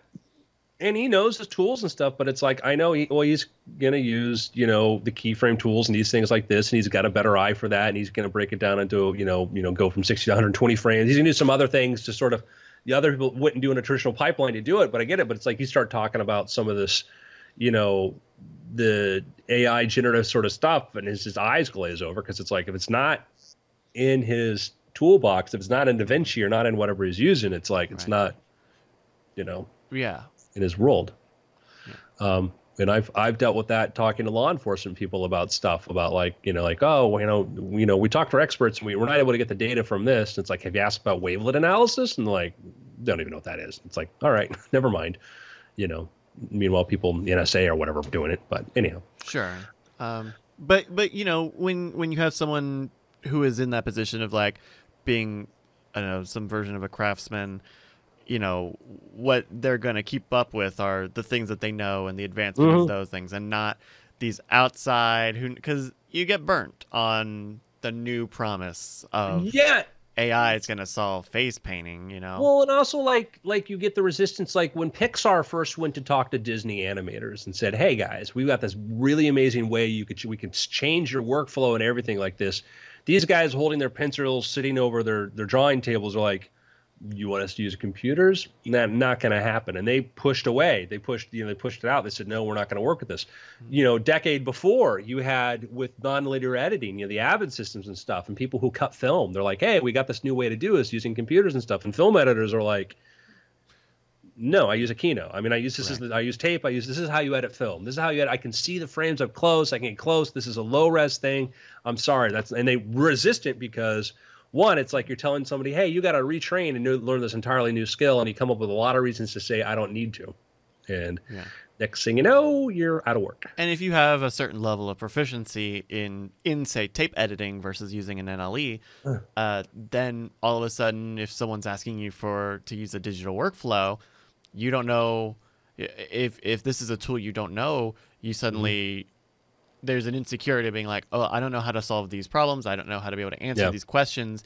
And this is a live fire. This is a client. I have this working machine, or I can jump into this new box and sell myself." That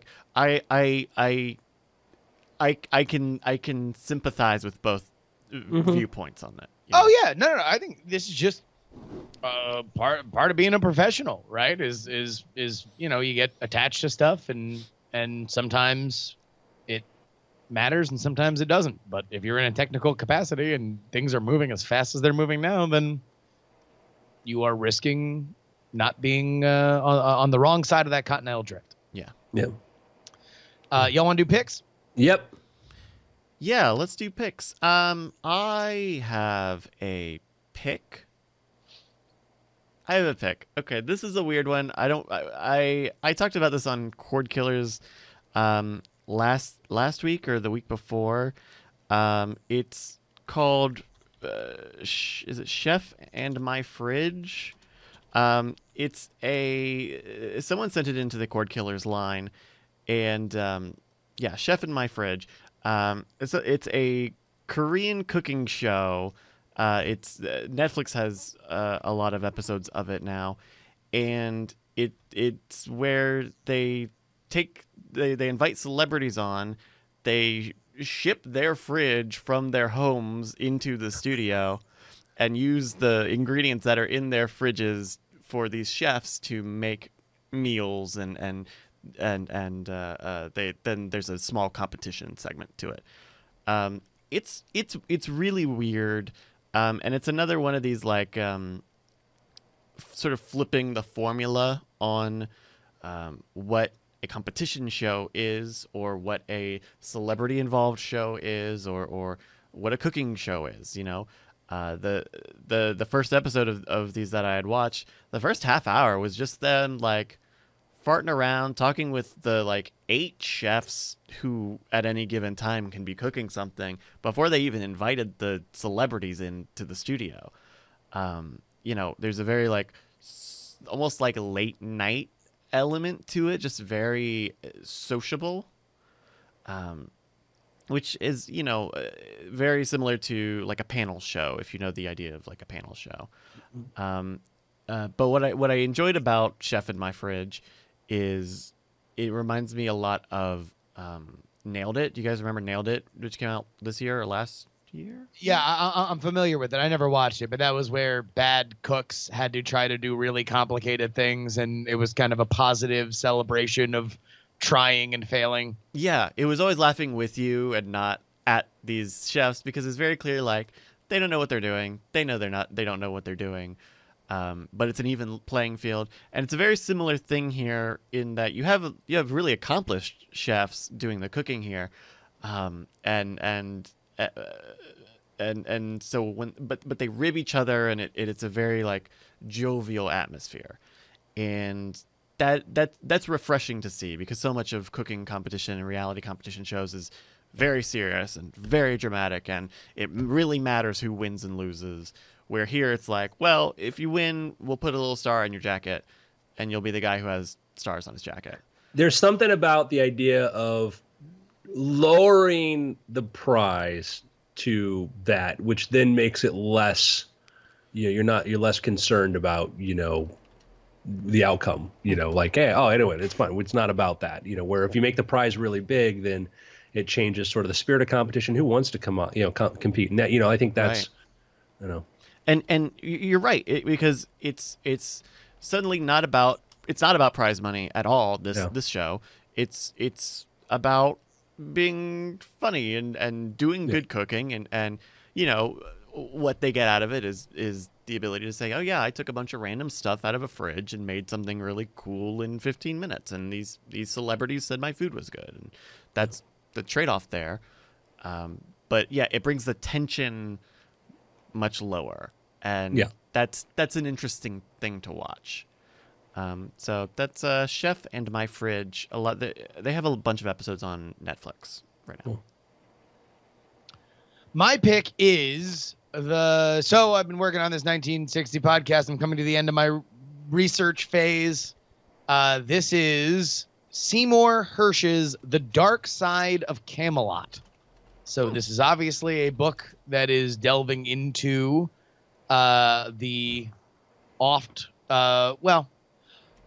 it was just kind of really weird that a lot of these books that are critical of the Kennedys don't have audiobooks. That's all I'm going to say. A lot of audiobooks for things that are positive about the Kennedys. Very few for the ones that don't. Wow. And I think this is probably more to do with, you know, how much people want to put into it. Long story short, this is fairly exhaustively researched, the stuff that I've read the most, because now I'm at a point where I'm just trying to this is talking a lot about the Kennedys and a lot of different things. And when I'm really kind of focusing on a fairly small portion of it, but this has probably been the most exhaustive investigative work that I have seen about the exact conspiracy that I am talking about, and the connection between the Kennedy family and the Chicago mob by way of a couple of different factors. And it is the first time that I have read anywhere in my research with any kind of firsthand reporting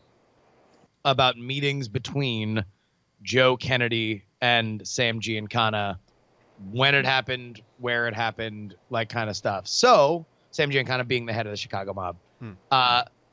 It's man, if you're reporting on a mob conspiracy, you're going to wind up talking to a lot of mobsters, and you can obviously take mobsters like to tell a lot of tales.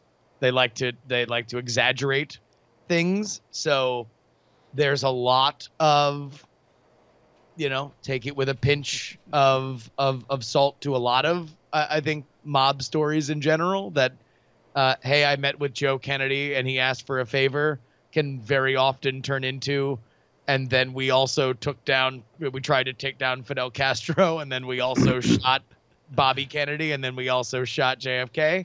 But it is for going out there and getting somebody to put their name on the fact that this happened and corroborating it a bunch of different times with a bunch of different people. It is very well done. So Seymour Hersh, The Dark Side of Camelot. This is not just a one thing that he did. If you're not familiar, Seymour Hersh's work, he's written about the killing of Osama bin Laden and Henry Kissinger and a lot of other stuff. So he is somebody with a pedigree. But if you like that kind of stuff, The Dark Side of Camelot, Seymour Hersh. Very nice. Cool. I have a tech pick. If anybody out there is interested in coding or whatever, Google has supported a very interesting platform called Flutter. And what Flutter is, it's a development environment that allows you to create apps for both the iPhone and Android. And it uses a language called Dart, which means, you're going to learn yet a computer language. But there's a lot of tutorials and stuff out there. And if you're interested in doing app development, but you're like, I've made apps before for iPhone, and I wish I could have made them for Android too, because I have a lot of friends that use Android. Flutter is a way to do that. Now, it's limited in things that natively work on one platform versus the other. You have to kind of then go into the versions of the apps that it creates for each platform to go add those features. Mm-hmm. But it's got a lot of cool features, and for a lot of basic apps and stuff, and it creates the code natively, so it's not like it's a little magic box that all of a sudden tries to create an iPhone experience or this. It takes the code base and then it outputs native code for iOS or native code for Android, which can be Java or Kotlin or Swift or Objective-C. So it's a little techy, but there's tutorials. You can find tutorials on they're there. But if you go to udemy.com or one of the other Udacity or whatever, you can find like Flutter tutorials for like $10 or $12. They're like 20-hour courses. So if you have an interest in learning, how to code for different platforms, and anytime I start working on a project now, I take a serious look and go, can I make this in Flutter instead so it'd be available on, both? Yeah, I think I remember maybe it was you who had mentioned Flutter a while back, but yeah, the idea of building out apps through a framework, it's very similar to like the Unity game engine. Of working from a place of compatibility and cross platform scope, basically, is really good in a lot of situations. The challenge. There's been things I've wanted to do, and I'm like, man, like it'll be hard because there's some things like they just added like camera functionality and stuff and video to it. It's like there's just like so. But I could make a version of the app and then say, let me pull up the iOS version, the iOS development environment, and go add the camera function and another thing. The integration factors, beyond me at this point. But there are things you could do, like my Story Voice app I made for doing, processing, words to text with, punctuation. I'm looking at that going, man, if I want to revisit that, like I think I know how to make that in Flutter, so it would be on both platforms. Of course, the headaches of trying to maintain some of the two platforms exist, but it's just a thing I think to take a look at. So yeah, very cool, Flutter. Yep. Everybody, it's been after. Hey, look at that. If you guys got, I got a little housekeeping business I'll talk to you about after we're sure. We'll do that. Hey everybody, if you're watching the live stream. Coming up in a couple hours, we got Cord Killers, followed by an abbreviated spoiler in time, and then The Wizard of Egypt. Hey, we have got, you got a quizzitive look, Justin, as if you did not know it was tonight. I emailed you. I'm pretty sure I emailed you. Are you free tonight? I hope you are. Ooh. What time is it? Let me pull it up. I think it's around 6:45 your time. I'll make it work. Ooh. Just send me in, Coach. I'm ready. Oh no, I can't believe I could have. Maybe I only sent it to Tom and Brian. Oh no, I'm sorry, Justin. 6:45 p.m. Pacific time. Yeah. Am I on a team? No. Am I doing it by myself? It's solos. Okay. Okay, we'll talk afterwards. But Brian and Tom certainly. Christy and Malongo are back as Team Cord Killers. Brett and John are going to be taking the shot at the winter after dominating the summer. Nicole Lee, first time joining the draft. And then maybe we'll have Justin Robert Young playing. I'll be there. It'll just be a matter of how I'm there. Okay. And then I just found out within the past hour that Ali Spagnola will be there doing her best with zero notice to freestyle some jingles. So Nice. we're working on all cylinders. It was been a tough week. Okay. It is. Yeah. But that's coming up in a few hours. So stay tuned. Watch Cord Killers. Hey, why don't you watch Cord Killers? And you can't possibly miss it. But until then, we'll see you guys later. Bye.